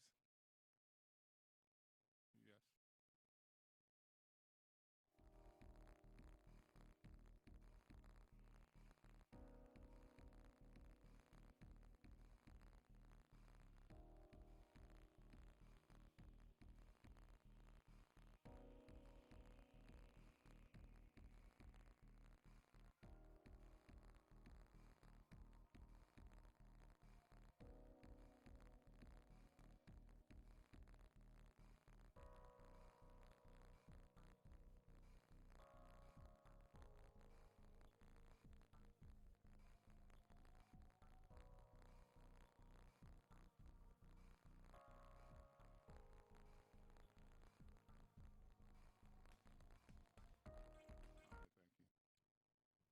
So, as I was saying, my parents took me to church.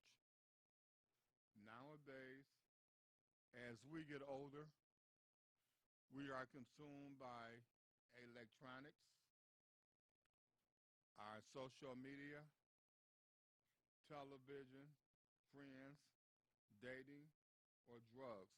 And we don't have time for church. Just a moment. Let me take this caller. Hello, go ahead. You're on the air. Hello? Go ahead, Vicki. You're on the air. Hi, good morning. This is Vicki Adams calling. Hi, Vicki. You tuned in to Growing in Grace. I understand you have an event coming up this weekend. Would you like to tell us about it, please? Absolutely. Thank you.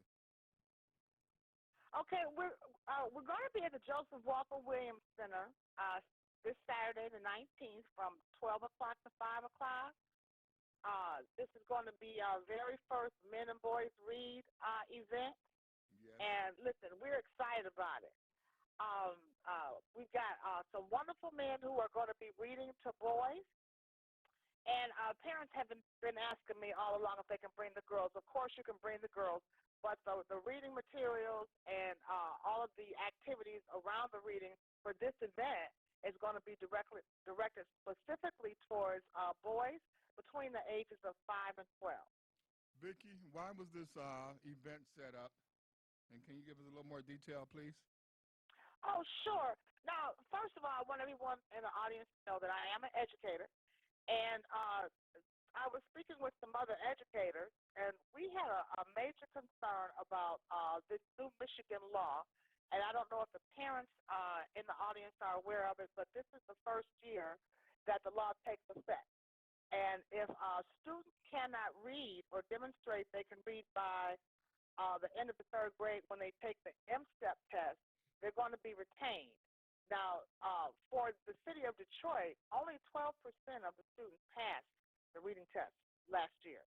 So that means we're talking about 88% or close to 98% of the students possibly being retained. And, you know, it's one of those things where no one seems to be talking about it. And it was something that bothers me because I'm a big proponent of literacy and children reading. Also, there's a concern about boys reading. It's been a concern for a very long time. It appears that boys kind of shut down with reading by the time they get to the third grade. Right. So the purpose of one of the goals of the program is for boys to see men actually do the reading. I believe that one of the problems with our young boys is that they rarely see men actually reading books.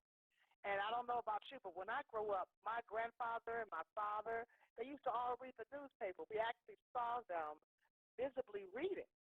And we're just hoping that if young boys, young men, can see men reading, it'll encourage and motivate them to do the same thing. We got a wonderful program laid out for the children.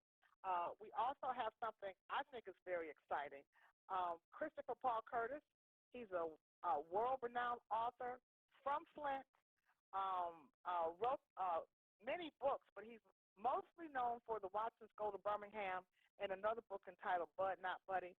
But he's an African-American author. Yes. And like I said before, he's won many awards. He's known all over the world, and he'll also be there speaking. So we just look forward to people coming in and enjoying themselves. Bring those boys. Okay, Vicki, why do you think kids are not reading more? Do you think they're spending too much time on the social media, the electronics, or watching cartoons? When my kids was in school, both of them was grown now. One is deceased. But when they was in elementary, their teachers, in the summertime, they will have them to come up there and enroll in a reading program. Absolutely. And when they get done, they get some coupons for Pizza Hut or something. But absolutely. Now times it don't seem like the parents are educating the kids. They send them to school, expect the school to do it all, and we have a responsibility to see if they have homework or to help them in everything. Absolutely. Well, the children they have many more options than we used to have. Yes. And they take advantage of the options for things like the video games, or, they do all kind of things on the cell phones. They are into social media. And there's nothing wrong with any of those things, but there's a limit to everything. We shouldn't be allowing our students and our children to put down books and not read just because they have a video game or they have a television or they have a cell phone. Children need to read more. And it's actually, if you want to produce good readers, you just have to have the children read. Once they learn how to do it, or you start buying things that they enjoy reading, then you'll find that we'll start having more students read, more boys read, and I think they'll start to do better on things like the standardized tests. They're going to take every year. It doesn't go away. So I'm encouraging parents to not only come out to the event, but after the event.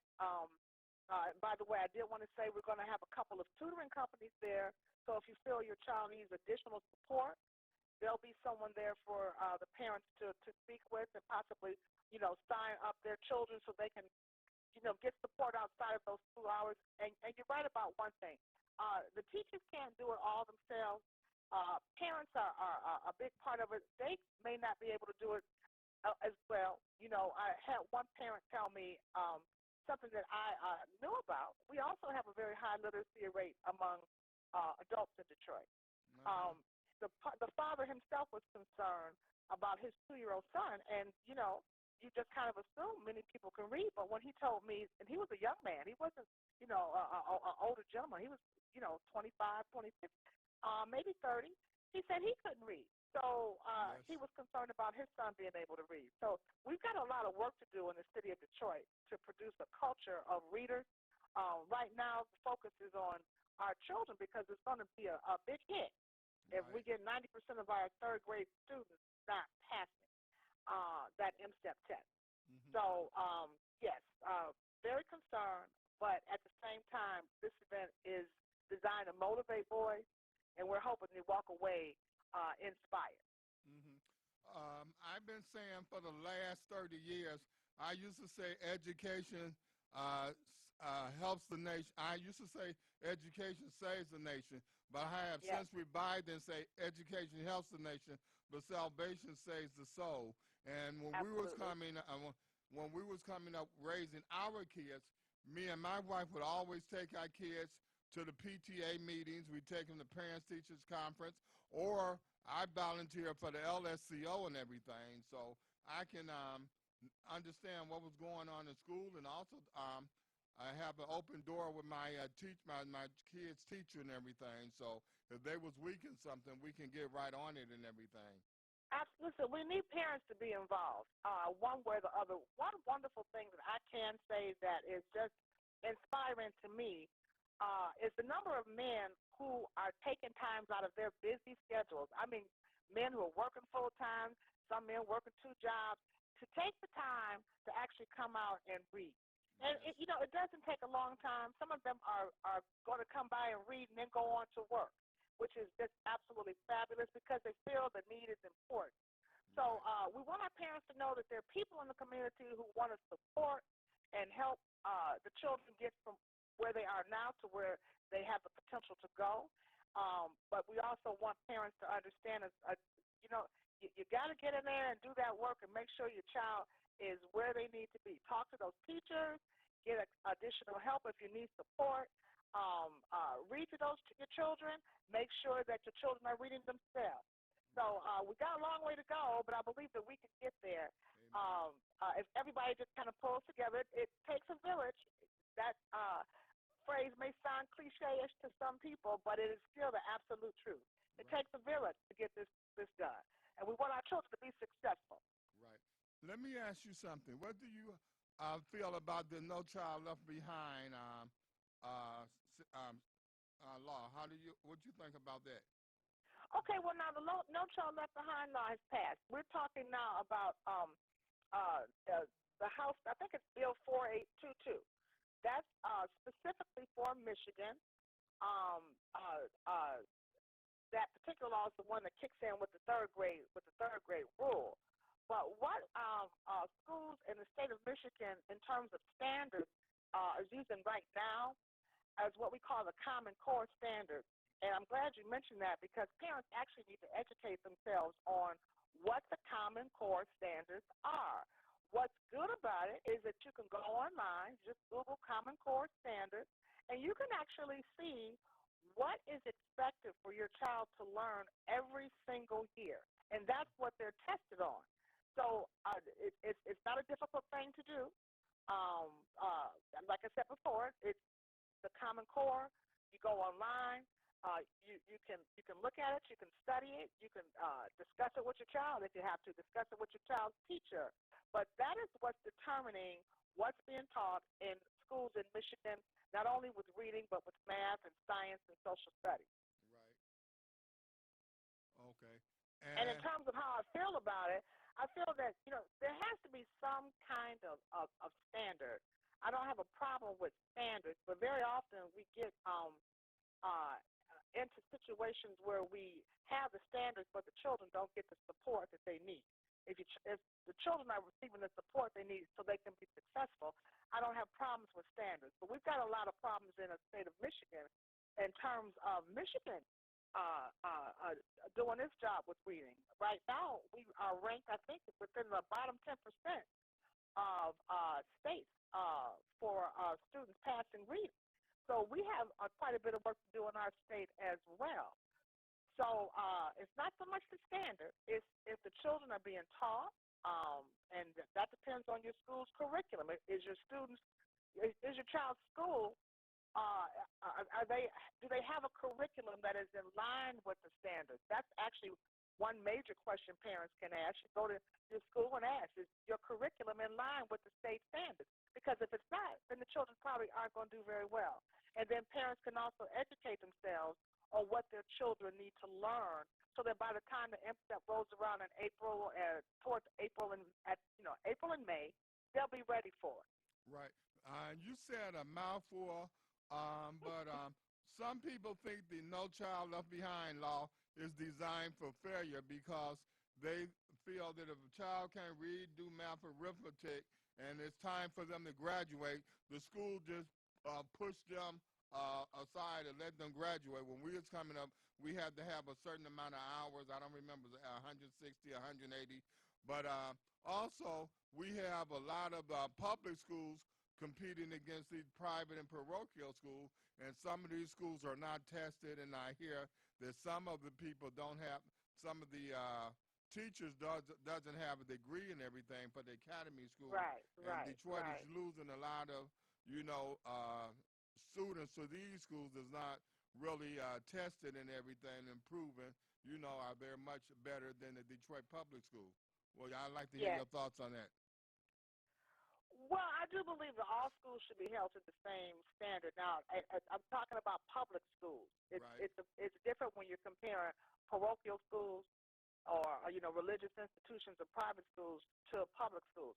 But if a school is a public school, which means public charter schools as well as traditional public schools, I believe they should all be held to the same standard. Absolutely. Correct. Back to your event for this weekend.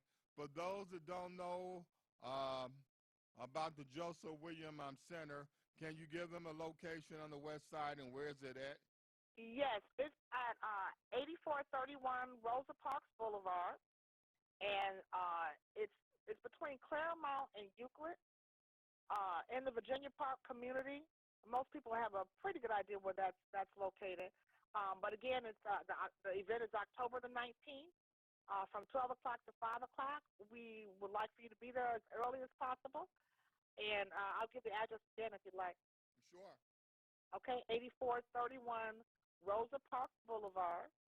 And that's in Detroit between Claremont and Euclid. If you would like a phone number, I can leave a phone number with you. If your listeners have a question, they can call me. Go right ahead, please. Okay, 734-883-2514.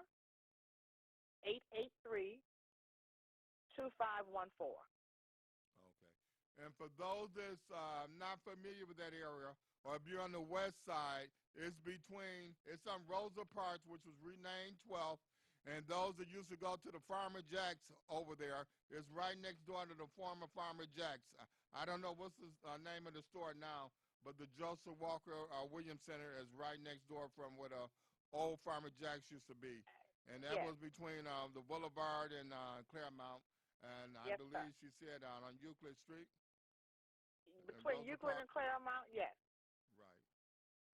And is this event is pretty successful this weekend? Would this be an annual event every year or quarterly? I didn't mean to cut you off, but I am so surprised by just the support.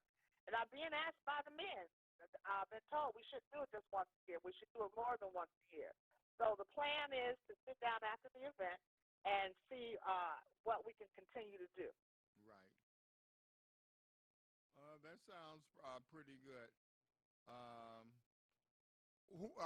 If you could elaborate, would you like to name some of the vendors will be there, or if not, you can go into something else? Well, I really would like to give a shout out to our team. I have a wonderful team. Please. This is the very first time that we've actually pulled something like this together. And Mercy Jones, Sharon Adams, Julian Witherspoon III, those are the three people who have worked so hard with me to get this up and going. And then we've also had other people from the community, people who just heard about the event, donating time and volunteering. We've got a young man coming down who's a positive rap artist. His name is Trey Bance.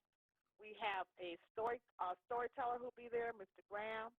We have a wonderful comedian. I don't know if you don't know him, you know him Saturday. He's hilarious. His name is Josiah Jones. And these are all people who have pitched in. We do have a couple of extra vendors who will be there selling products we think boys will love. I've got a company there selling slime. I know boys just love that slime. So they'll be there. And like I said before, some of the tutoring companies, Kumon and another tutoring company, oh my goodness, just slipped my mind. But they will also be there and to service parents if you need help. Okay, and we have a couple of extra spaces. Oh, I do also want to mention that Michigan Barber College will be there giving boys free haircuts. So I want to give a shout out to them for that as well. Right. Now, what if there are any teachers in the audience or educators would like to volunteer? How can they get involved? Okay, they now just call me, and we still have needs. We have a couple of greeters. If they would like to be a greeter on that day, that's fine. But if they were trying to you're talking about teachers who want to work with us as time goes on. Right. Yeah, they can call me and listen. We'll find something for you to do. It's a whole lot of work. Amen. But it's for a great cause. Right. Give that address out again, please. Sure. It's 8431 Rosa Parks Boulevard. Yes. It is in Detroit between Claremont and Euclid. It's at the Recreation Center. So there's a whole shopping area there. You mentioned the old Farmer Jack. There's a Family Dollar there now. A beauty supply store. There's a Chinese restaurant, and there is also a Spartan's grocery store. But that's in one part of the mall area. Then next to it is the recreation center. Okay. Vicki, I don't know if I asked or if the listeners might want to know, is this event gratis or is it a charge to come? No, it's absolutely free. We just want you to come on down. No charge at all. Amen. So what more can you ask for? If you don't have nothing to do this Saturday, go down and learn more about what they're doing on the west side, or how it can help your kids improve their education, or if you just want to get more detail. Okay, come down and watch those men read. I don't think too many people have seen, our children haven't seen men reading, and that's what we want them to see, men reading. Right. So I encourage everyone that's have children, grandchildren, or just want to see your kids improve in reading or in their grades, please participate in this event. And if you have any information, you can call Vicki. If there's anything else you'd like to say?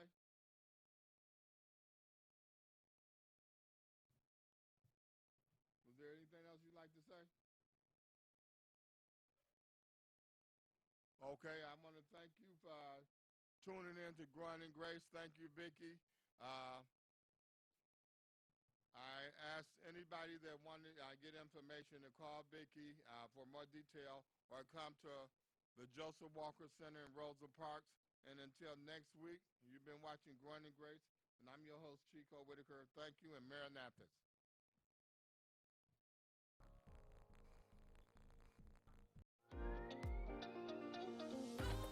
You're watching WHPS, Highland Park, Detroit.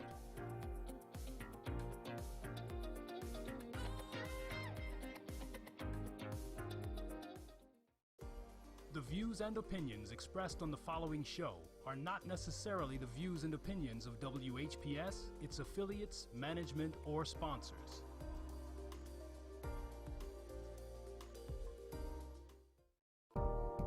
Our stories. We're going to spend the whole hour talking about what really happened in the city of Flint.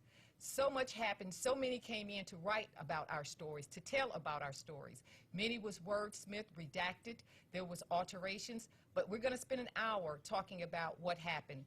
As a native, I was an activist in advocacy for the water crisis. I lifted my voice. I spent every Saturday empowering our community on radio about how to mitigate lead and Legionella through the body. I protested in Lansing.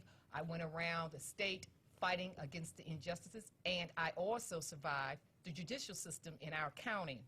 So we are going to spend all of today talking about what really happened in Flint. I was privileged about 2 years ago to meet with Ed Gordon from BET, and he told me, as one who was already lifting my voice, that I was responsible for making sure our stories were preserved. And I did just that. I spent about 18 months doing the research. And when I began to peel the onion back, you wouldn't believe what came from under that. And so I created a book, narrated what really happened in the city of Flint, called Underneath the Poisoning, Flint and Genesee County, Our Untold Stories. Before I go into that, I would like to introduce a person who came down with me from Flint, Miss Virginia Nolan. Welcome to the show. Thank you, Leila. Good morning, everyone. Flint and Detroit and the surrounding communities. I'm so blessed to be here today, and thanks, Ms. Leila, for inviting me. Okay. And also, Ms. Nolan actually was an advocate. She created a lot of initiatives for blood work, making sure water drives, raising funds. Talk a little bit about that, Ms. Nolan, before we begin. Yes. When the water crisis broke out, I was volunteering down at the city. I was volunteering at the front desk, and I was hearing the stories, the health challenges. It was all coming down there in Flint, and we began to seek out health, as you call it, health things to help people. And we started passing out at the city, and there were rashes, just children, adults. The seniors were left out at that time. And I began to work in the trenches with talking with people and hearing their stories. Well, and I want to say, first of all, when I hold this up, this does look like a book. But I want Detroit to know that this is their story too. What I preserved was for the generations that we may never know. This is not a book. This is actually a journey, not only through the city of Flint, but through Detroit and every urban community in the state of Michigan. This is actually a journey through the state of Michigan. When I began to do the research, many of you probably remember me. Let me say that first. Many of you remember me from coming down with Richard Harrison and Dr. Will Coxon, covering the crisis when we were in the midst of the crisis. So many have asked about the city of Flint.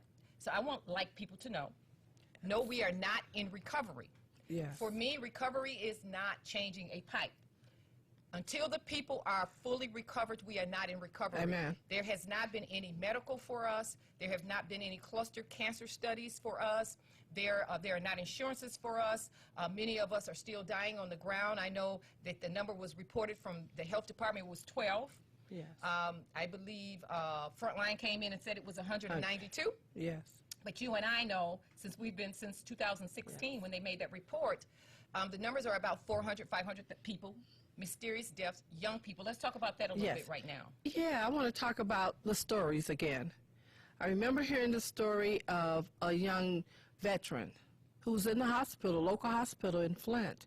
And when we would go out there and visit him, he would do better.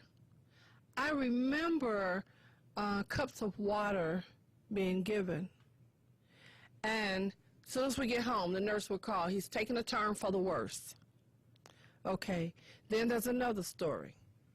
A gentleman was telling me yesterday that his relative drank the water for years. Although she died old age, the water may have speeded up the death that came upon her. And these are the stories that's taking place that right now, when we were in the midst of poisoning and the cameras were there, everybody came into our community. It was lights, camera, action. Everybody wanted to be in the front, but now the dust has settled. The monies, the funds have dried up. Yes. No one's coming in, but we ensured, and I ensured, to become a ghostwriter for the city of Flint. And I want to say to Detroit and all of the surrounding areas that the city of Flint sends their love. As I move around the state and the country speaking about this journey, again, this is not a book. This is a story. This was never about water for Flint, Michigan. It was never about water for Detroit, Michigan. This was about a 3-tier heist, governmental heist, state, local, and city. This was about a heist that had been brewing for 60-something years. And when I began to do the research, only to do the research because I was locked out, my partner and I were locked out the judicial system as it related to our business, and this had been happening to African Americans for a very long time in Genesee County. I wanted to know who locked me out. I began to do the research, and we were in the midst of the water crisis, and I went through thousands and thousands and thousands of documents. And as I began to go through those documents, I was able to put the pieces, the whole entire puzzle together. So this was never about water. The water was the end result. This was about taking assets from urban communities, in particular where African Americans lived. I tell everybody, many of the cities that the emergency managers went into, those cities were like Michael Jackson. We were cash broke, but we were asset rich. I talk about the Shans in my work. This was about gentrification, regionalization, privatization.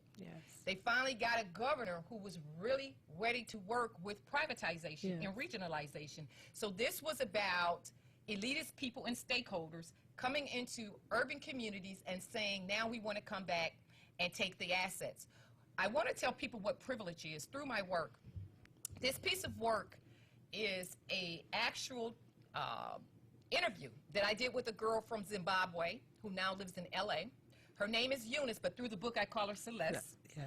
And she came in, as many of the reporters did, and she says, Leila, I was told to come look for you. You have a lot of the information. You've been covering the crisis on the ground.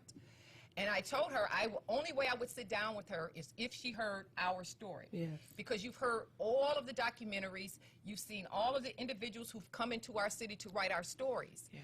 Our stories can't be told in 2 hours. They can't be told in 3 hours. Exactly.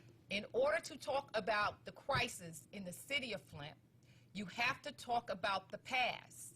And if you talk about the past, you have to talk about racism. Yes. Because none of it will make sense. And this is why people would come in and they would say, well, I'm writing a documentary about the crisis in 2014. Yeah. Our crisis didn't start in 2014. And the crisis in Detroit didn't start in 2014, nor in Pontiac.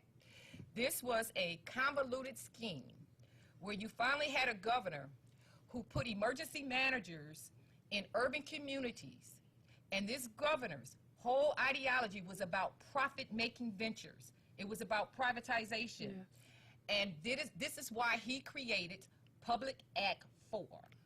Public Act 4 gave the emergency managers, his pick of emergency managers, the authority to dismantle and take all of the assets from urban communities. Yes. So when I talk about the crisis in Flint and the journey in Flint, this is a replica of Detroit and Chicago and all the other areas except the lead did leach in the city of Flint. You can find this right now. I would implore everyone to take this, not because I wrote it and I'm trying to say to you, I want you to purchase my book. I want you to purchase this book because this is a journal for your grandchildren's grandchildren. When you begin to go through this journey, I left 2 or 3 pages so that you can leave words inscribed for your children and grandchildren and great-grandchildren that we may never meet, because they always, the conqueror always writes our story and he wordsmiths. And even in the city of Flint, you and I can attest, they are now saying we were not poisoned, we were exposed. Yes. They are now saying the numbers was around 200 when we know the numbers were around 600. They are now saying that it was classism when we know it was racism. But I want to be careful about that word because classism did take place. Yes. And I think Dr. Mona Atish, Anna Clark, and Michael Moore, who wrote those journeys. And of course, they couldn't write about racism because you can't write about an experience you can't have. So I understood why they stayed away from it. When they talked about racism, they talked about racism based on the past. Yes. Well, my presence, my survival, my ability and my partner's ability to mitigate and push through the adversaries that were in our community and be locked out of a judicial system proves that it's going on in the 21st century. Yes. You can't cover me up, and there's not an offer or dirt. So we didn't allow them to cover us up. We are the end result. We are the residue. And as African Americans, you and I know we always find a way to rise. We always find a way to rise. So we're going to really break down, and we're going to spend our time talking about this interview, which is not a book. It is a journey. Yes, it is. Through the city of Flint, through Detroit, through Pontiac. This exposes by documentation. I tried my best to keep my opinion out of this book. By going through thousands and thousands of state and local documents, I was able to put together what really happened in the city of Flint, Detroit, and across the state of Michigan. I want to share something, and I don't know, as Detroiters, if most people are aware that the state of Michigan is the most segregated and racist state in America. Yes. And in more ways than one. And a lot of people don't know that.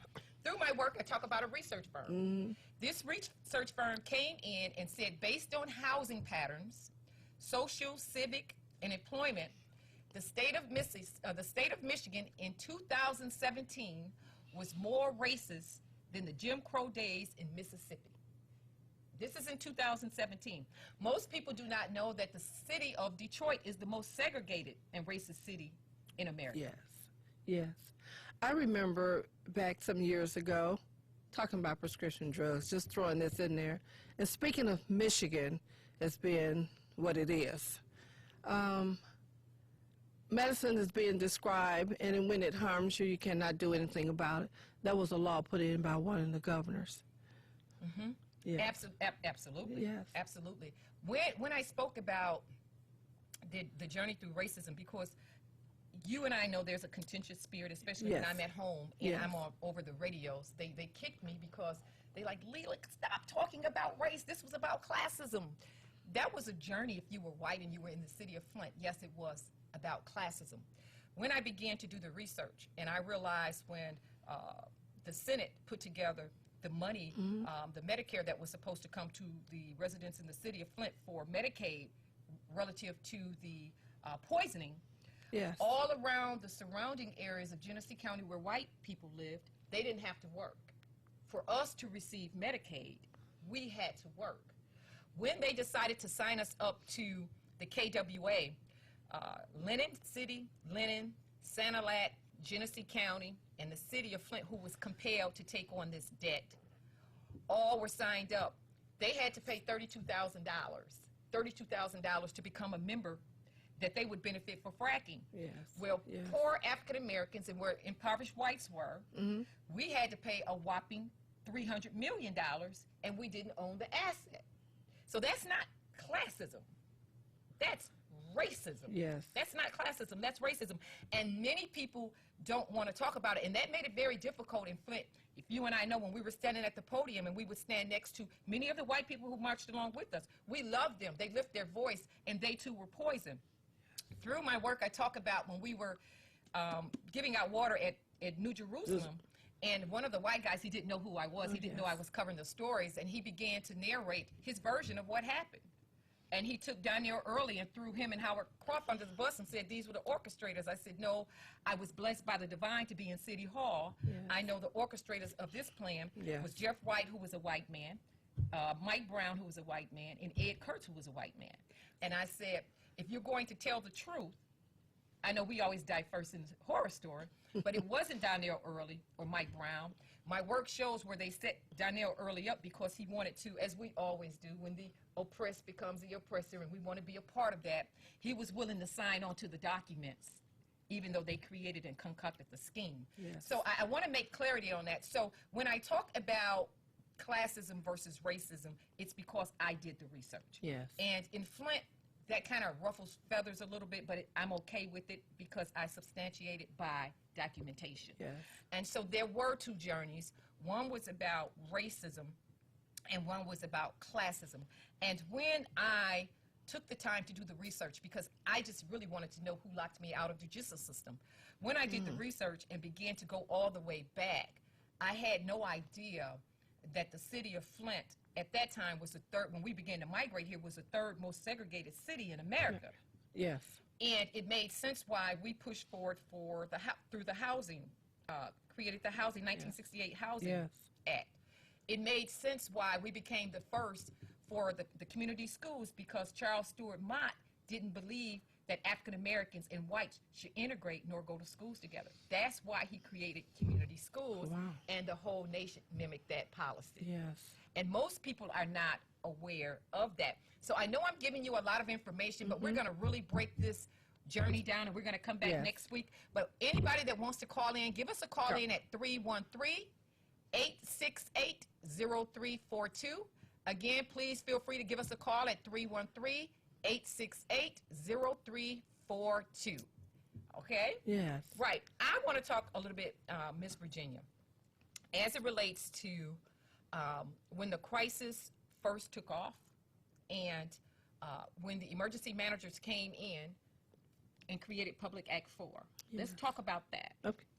Let's talk about how when he came in and created, which I call through my work, and I did the interview, a lethal weapon. Yes. That was a legal, lethal weapon. Yes. And I talk about him using that weapon to come into urban communities to gut them out. Now, I can't speak for the city of Detroit. I can't even speak for Pontiac, but what I can tell you based on facts, that when he came into the city hall, it was not just the governor himself. There were local officials, our local stakeholders, who have always believed in regionalization, polarization, marginalization, gentrification. These individuals worked hand in hand, and they lobbied at the state level because Governor Snyder didn't kick our back door in. There were people who were willing. And I used to become angered, if you know, and I stood up at many of the meetings you did. when we would go to the podium and just ramp about Governor Snyder. How can you see what he's done and not the local stakeholders? And I understand many of in our community were being fed by them, so they didn't want to make them complicit at that time. Yes. You know, so that bothered me a whole lot as it related to us going through this. But Public Act 4, the creation of Public Act 4. Now I'm getting ready to go into Detroit just a little bit. Coleman Young, rest his soul, created more millionaires than any other city, African-American millionaires. And Coleman Young had something that no one in the state of Michigan had. He had a water source. He had the 4 elements, which was source, distribution, treatment, and he had the pipeline. So in Flint, we didn't have a pipeline. We could clean the water, we could distribute the water, we could even treat the water, but we didn't have a pipe going into a water source. Detroit had that. So when Governor Snyder became the governor, if you go into his records for those who contribute to his campaign, most of those lobbyists were into fracking. So on the west side of the state of Michigan, I want to break down what really happened in our community. On the west side of the state of Michigan, they did not have that pipeline that Detroit had. What they wanted, they needed to run a pipeline on the west side because they already had one on this side. But what they also needed, they wanted control of that pipeline. So when they created Public Act 4, they came in and sent in the emergency managers. You will see the time Kilpatrick was there and the time Mayor Kilpatrick of Detroit as mayor and Mayor Walling of Flint was there. Water did not increase drastically. It was not until the emergency managers came into Detroit and the city of Flint, they began to gouge and send water rates extremely high because they had a plan. So their plan was they would influx it so high and they would say, hey, we have to do something with water because we can't control it. If you look at the numbers through my book, you will see that the numbers did not change drastically between Kilpatrick being the mayor and our mayor Walling. Once the emergency managers, Mike Brown, and I believe was Orr was the first, you can see it influx. The reason they did that was they had to cut Detroit's largest customer from them. Who was the largest customer? Flint. So they severed the tie between Flint and Detroit so that they can go to Detroit's bankruptcy and say, hey, Flint came off of this, and we can't afford to pay these bills. What they wanted was Detroit's water source. And so now it sits under the Gleeville Water Authority, the water authority from the state of Michigan. Even though I believe they pay Detroit only $50 million a year to maintain it, they didn't want to do the work, but they want to do the collection. Detroit lost many jobs, but the state, when they regionalized the water authority, they gained 500. So when it came to Flint, our local stakeholders this is a 3-tier heist. And it went bad, and I wouldn't be sitting on your show had not the lead leached. And for the longest, I always talked about how the divine allowed the lead to leach. And people said, Leila's crazy for saying that. Why would you say God did that? Because if the lead had not leached, you and I know we would both be dead from Legionella. Because the governor would not take us off the water because it was brown. He only took it off because lead was in there. It had to leach. Had to leach. Had to leach. Because they were 3/4 around the track when the divine allowed the lead to leach, and all of this began to be exposed. So I'm going to go back just a little bit because I want Detroit to understand what was really taking place here.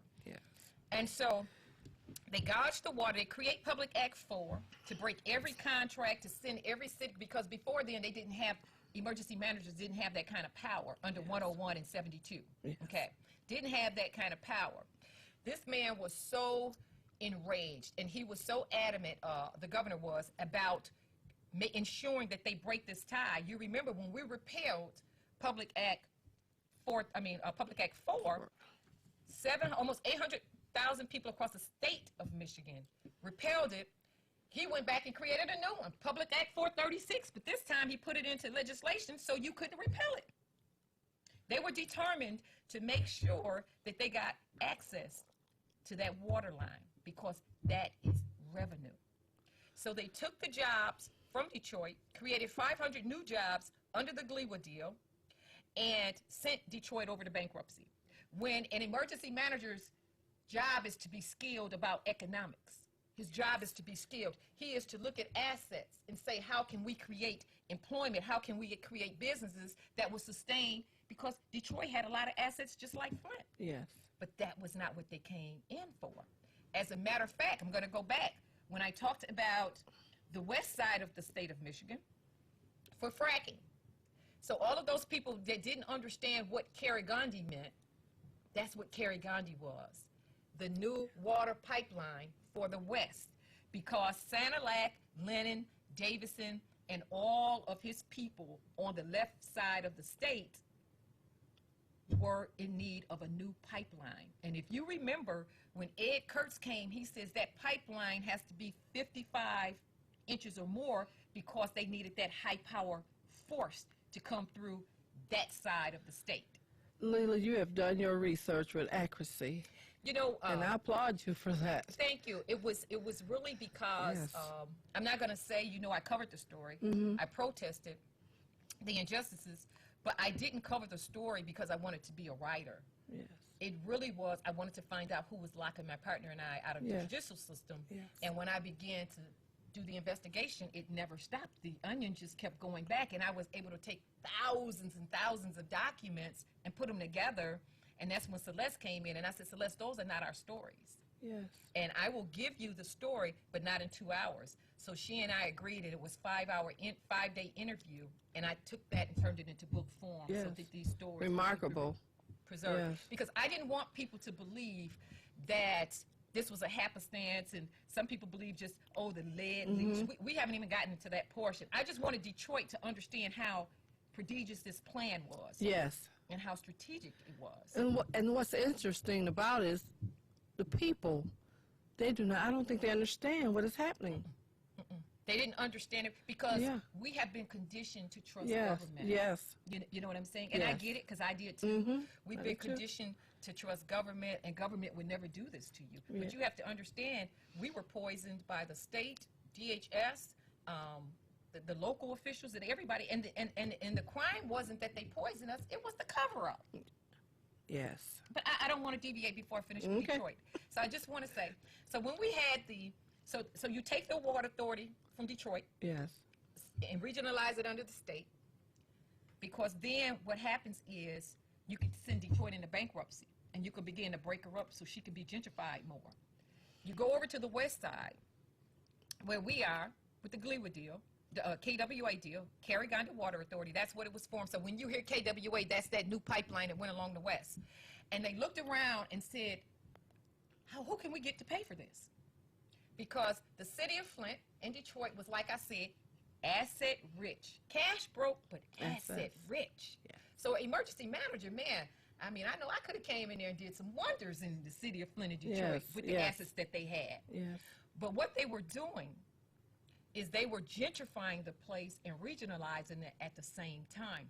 Because not only did they leave us with assets, we had something else that stakeholders in the state of Michigan didn't like, which was voting power. Yes. And all of a sudden, you can see since 2010 in Detroit and Flint, it's being gentrified. It's being gentrified. And some people say, oh, Leila's great. I'm going to tell you what privilege is. You're out there listening. Privilege is when we moved here and migrated here to work in the shops. Yes. In Detroit and Flint and Pontiac and all these other areas, they flooded to all the suburbs. Yes. And when they went to the suburbs, they said, you know what? We're going to build a Silver Dome by us. We're going to build the Pistons, the Auburn Hills, because we don't want to drive. We want it right here. Amen. Let me tell you what privilege is. But when they began to gentrify, they abandoned two big edifices. Nothing was wrong with the Silver Dome. Nothing was wrong with the Auburn Hills, the Palace. Mm-hmm. They like convenience, so they say, let's put it back downtown. So when they began to come back into Detroit to develop, they brought the Palace back. They brought Ford Field back. This is called privilege. So we have to really pay attention to what they're doing. You get me? There was nothing wrong with the Silver Dome, except I don't want to drive 30 minutes now because I want to move back to Detroit. I have my lofts there, my stores, my farmer stores, my organic stores are there. I want to be able to walk out, and I can do everything right where I'm at now. Yes. And you begin to disperse the people. So when I talked about, I'm going to go back, when I talked about initially the water, and I talked about under the emergency manager in Detroit, under the emergency manager in Flint, influxing the water till you can't afford it. Who does that hurt? It hurts the residents who are there living in poverty. Yes. So what do they have to do? They have to find a new area where they can afford water. That's the science to gentrification. So I always tell people, because people like to use the word gentrification and they throw it around. Gentrification is the process of taking a community or a home and making it middle class. It is the process of taking a community or a home and making it middle class. And that's a good thing. But how do you get the people who've been living there for 100 years to become middle class if you do not have a strategic and urban agenda for them? Yes. You increase debt. You increase their liabilities. And they will move. You shut down stores. Malcolm told us you shut down department stores. You close schools. You raise, and they will flee the area. And it's being gentrified now. So when Governor Snyder came in, he came in for two reasons. He wanted that pipeline out of Detroit to send Detroit into bankruptcy because this was about regionalization, gentrification, and privatization. Yes. I said all the shuns. In the city of Flint, they were at work with the pipeline with the KWA. Yes. But in the city of Flint, it was a little more perplexing because they had to build it. They just took it from Detroit. They had to build one. And they looked around and said, who can we get to pay for this? I know some African Americans who they won't think, this NAACP doesn't support them anymore. The pastors are not going to stand up. They're going to be on their own. We can go in and we can nullify the mayor with the emergency managers and take all their power, the mayor and council. Yes. And make sure they don't have any voting power. Yes. And we can go in and sign them up to a bond, an ACO order. Yes. And compel them to pay, even though they were in emergency for debt. We're going to give them a $300 million debt, even though they can't handle $1 million debt. And we're going to make them pay for a pipeline. Yes. They won't own it. We're going to own it. And so Sanilac and Lennon and Genesee County all makes money off of it, except for those who had to pay for it. That is not a journey through classism. Yes. That's a journey through racism. And I get people say, oh, Leela, no. We live here too.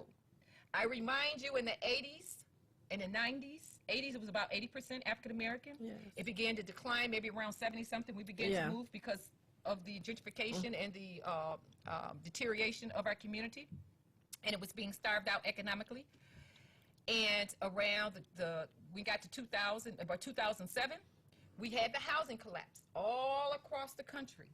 So there was a lot of white families who lost their homes, those big, beautiful homes.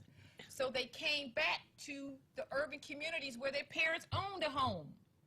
And they are now living there. So that's how you got the influx of whites back into urban communities. Why would a white person come into a community that was declining? They don't come because, and so then all of a sudden you're riding down a bus stop, you're like, I ain't never seen so many white families at the bus station. Yes. They had no choice. Yes. So, yes, they were poisoned, as I told the guy here when we were lifting water and we began to argue back and forth. And he says, you act like he started showing me all these sores and skin. And I said, I get it, because we have those too. Yes. I'm just saying it's that much harder when your skin is melanated. Yes, yes. It's that much harder. And while we're busy being distracted And we're distracted by everyday living, taking care of our children, working. There's other things that has to be, it's a must that we pay attention to. And I'm glad you're talking about it and the understanding is going forth. I want us all to pay attention and be aware. Absolutely. Yes.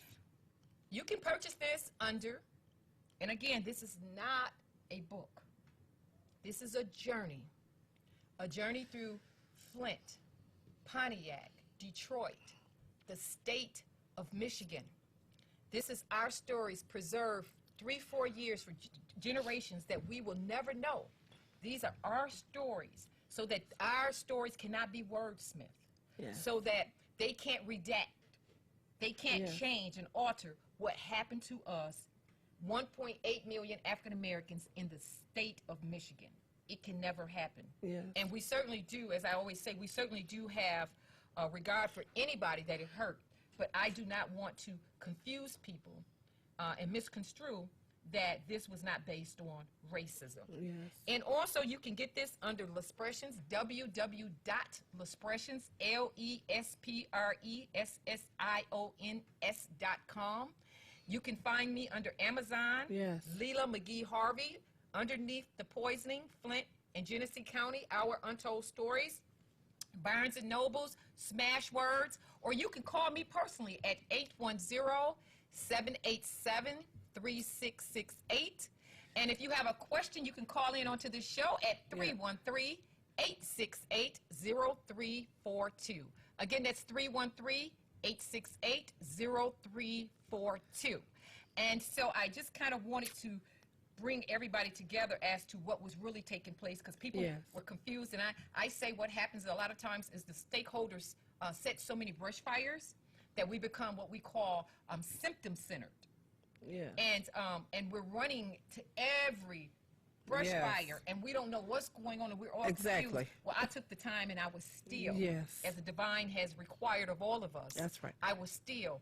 And I put on the spirit of Harriet Tubman, and I put on the spirit of Fannie Lou and all of them, and said, it is my obligation to ensure and do my part, which was to stand against the injustice in the Justice Department in our county. And they didn't think we would survive the 8 years that I am here.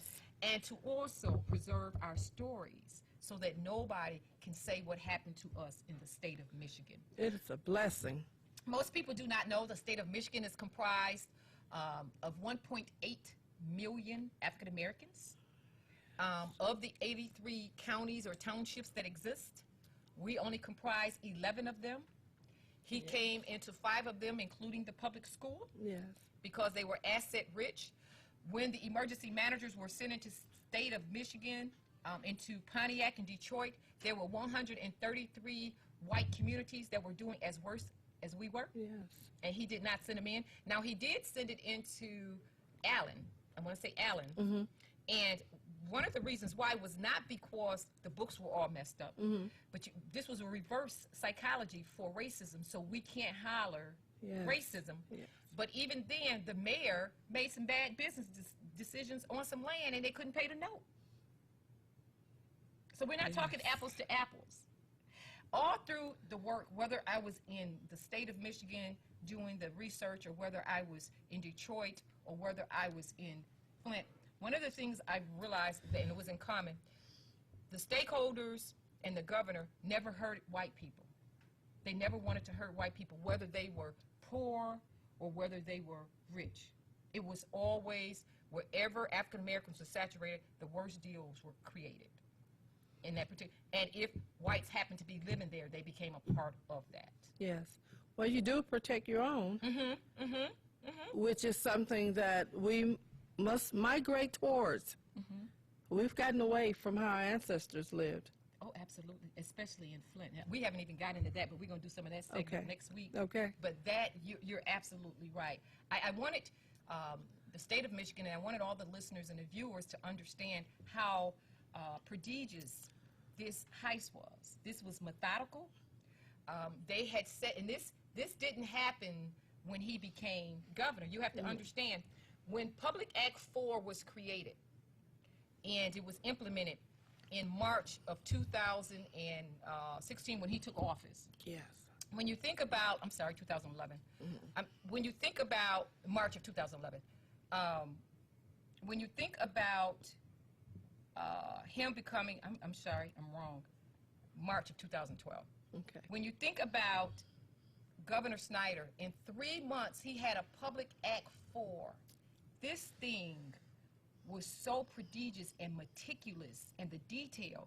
There was no way you had an opportunity from January to March to assess all of these communities and to say what it needed and create a public act unless you had been doing that, you were creating that before you became governor. There's no way possible Yes. for you to go in and be able to assess that these communities are going to need a emergency manager in 2 months. You had Public Act 4 2 months after you entered office. That means you assessed all of these places. This is the research I did. You assessed all these places in 2 months and was able to create a public act that would be the resolution for these places. So how far back did the plan go? That's what I'm talking about. Yeah. So they're always in the back room planning, and we're always on the menu. Yes. So this was a 3-tier heist that had been brewing for many years. They finally got a governor to acquiesce to them. The city of Flint is a little different than Detroit, because when I did the research about emergency managers, and I went all the way back, Flint is the only one that recycles the same emergency managers. Every other place has new emergency managers. Yes. And as a matter of fact, through this work, when I began to do the research on the emergency managers, I realized that our emergency managers never had experience in finance. Yes. They never had the experience in finance. So this was kind of weird for me, and I began to, and as a matter of fact, with one emergency manager, I can't even find secondary education on it. Wow. It does not exist. When I went to Ed Kurtz, I could be wrong, could not find secondary education on Ed Kurtz. So when you think about assets and you go in and you think about all of the assets that both communities had, Pontiac and Detroit and the city, you didn't come in to balance. You came in to take, because there was enough assets for you to create enough revenue to sustain it. But you didn't want it sustained with the majority of the people owning it. Yes. Because the majority of the people own what's there by vote, by tax dollars. And so that's what's going on. Again, you can find this under Barnes & Noble, Amazon, Leela, McGee Harvey, under my website, Lespressions. I do have a trailer, which is really powerful, www.lespressions, LESPRESSIONS.com. If you want to know what happened, not his story or her story or their story, bless their hearts, all of them coming in, Yes. but our stories about the state of Michigan and all of the areas, this is the interview. This is the truth about it. I'm going to go back to say, I don't know, because I didn't do the thorough research as it related to Detroit and Pontiac's municipality. Yes. But in the city of Flint, based on my research and based on the end result, if Karen Weaver had not become mayor, there would be boards on City Hall today. City Hall was being shut down and we were being regionalized. I go back to 2016, an M-Life paper, many of us didn't pay attention to, but I have it in here, where they designed, the county designed a metroplex. They designed a metroplex, and in that metroplex, they said, we want Flint to come over, but this was after they had taken all of our assets. So you don't design a metroplex unless you have a reason to shut something down. Yes. And if you remember, towards the latter part of 2015-16, Mayor Walling, former Mayor Walling, came out and said, the county of Genesee have now balanced their books. They didn't balance it off the KWA because it had not been created yet. They balanced because they took our golf course, they took our 911, they took our 911, they took our, not our pension, but, I can't think of the name of it. At least 15 assets. Yes. And moved them over to the county. So the county now began to get administrative fees, and all of these assets now sit under the county. Yeah. This was a hijacking. It was a heist. This was a heist. So Detroit, they sent them into bankruptcy so they could reorganize and control the power.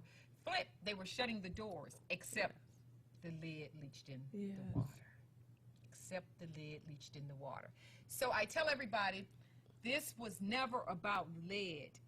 Lead actually, and the deaths actually suppressed what really went on. So through my trailer, I tell people, and I say in my trailer, would he, she, or they had come in to talk about the heist had not the lead leached? No. Yes, No one has ever lined up to talk about racism when it comes to African Americans. And that's why I have taken this journey, and I'm starting a national campaign to make Flint be the first to force a candid conversation about race. Because in here, I talk about my journey and my partner's journey. And I tell America, racism is so prodigious, there's nothing you can do with it. But it can expect for me to wake up every morning and greet it. Yes. I'm not going to stand down. Yes. I'm going to greet it, and I'm going to stand against it with everything that I have in my body. And when I'm finished with it, I'm going to go home and I'm going to skip rocks. And I'm going to meditate, and I'm going to have a great day, and it can expect me the next day to stand up, because when we do not oppose injustices, we become a part of it. Yes. We become a part of that. Yes. And I don't think Detroit and Pontiac and any of the surrounding areas are any different than Flint. We went through, in my work, I talk about it. All of this is fact. When the oppressed becomes the oppressor, and every time there was, my partner and I was passed around for 8 years from the five most powerful white men in the county. And every time there was a bounty on us or we were cut off, there was always one of us willing to take us there. Yes. Always setting us up. So I talk about African Americans because we like to talk about racism. Yes. But we don't want to deal with implicit biases. We don't want to deal with we so fractured. I talk about the pressure cooker in my work. Yes. Where as African Americans, we're all put into a pressure cooker. Yes. And it becomes so intense. Some of us come out and we're rebellious. We're so radical, there's nothing we can do with you. You're not serviceable anymore. Yes. Some of us come out and the pressure is so intense that we break and acquiesce, and whatever the master tell us, that's what we gonna do. Yes. And some of us come out and say, I'm gonna stand against it. And I'm gonna find my balance. Yes, that's why it's so important that we take care of ourselves and we meditate and we think on these things. Mm-hmm. Absolutely. And so I give that analogy to say that we can't just talk about racism from white people. We have to talk about and have that candid conversation across the nation when the oppressed becomes the oppressor, and when we're willing to line up to hurt our own for self-preservation and for self-gratitude. Yes. So we have to find a way, and I know it's difficult because what my partner and I endured, most people couldn't even fathom in their mind. But I knew who was with me along the way. Yes. And I'm not saying it wasn't difficult. Yes. I'm just saying I knew who was with me. And I studied the history of those who have come before me. And I said, if they could make it, I can make it. Too. And my partner felt the same very way. And so you can't have gone through this that I've went through and not leave it as a footprint for the generations I mean, it is my duty to make sure they never have to endure and that they can learn from everything that we've went through across the state of Michigan. Yes. It is so important. Yes. It's very, very important. And so I kind of wanted to talk about those things because when we come back next Thursday, I want to really tear into the gut of racism. I want to talk about the poisoning.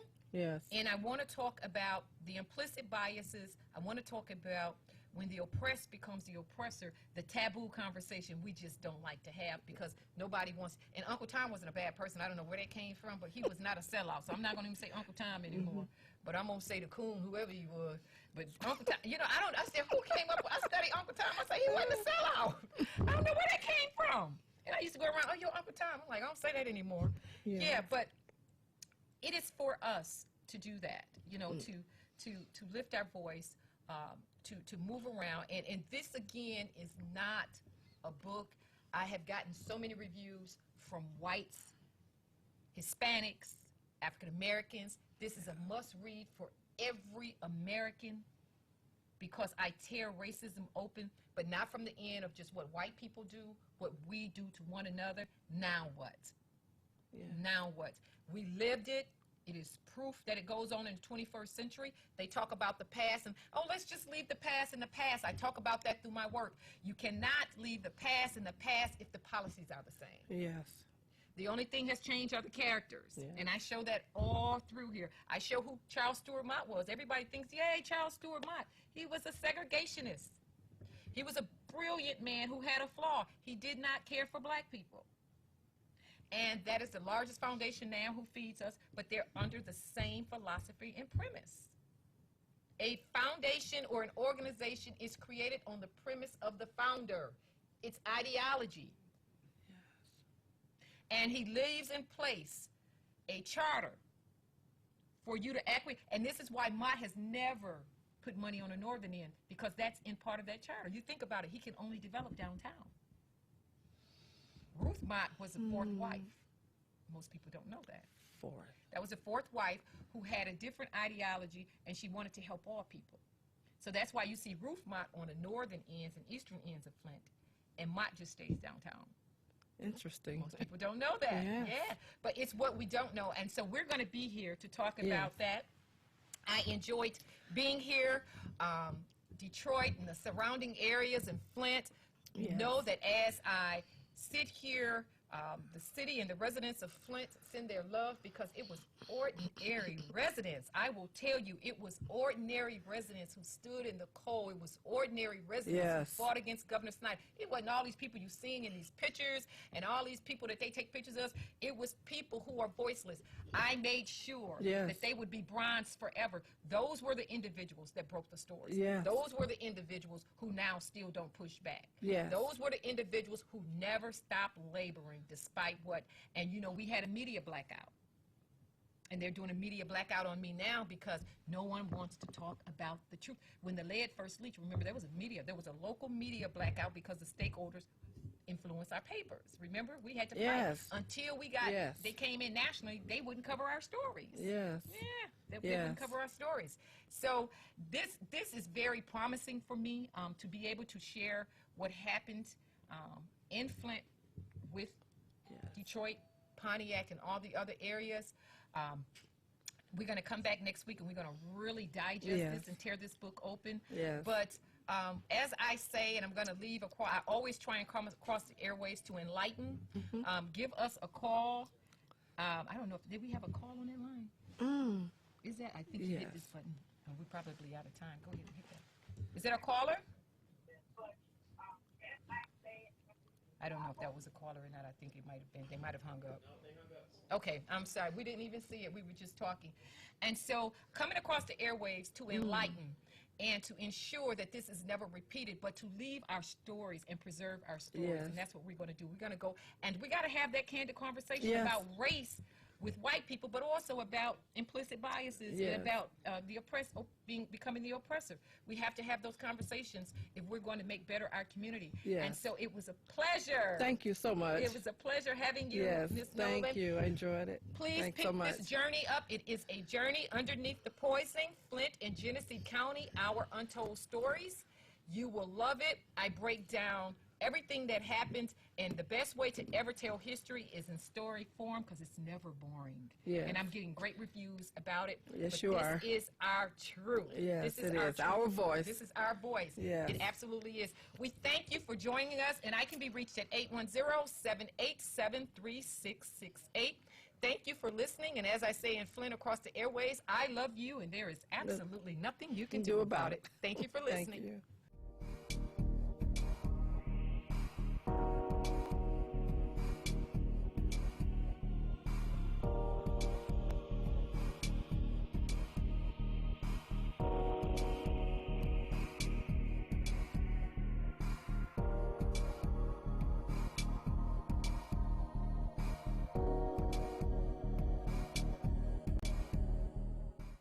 I'm joined today by Maureen Taylor and Louis Pisker to let you know about a new financial empowerment center located in the Wayne County Treasurer's Office. Do you know someone, family or friends, that need help with finances?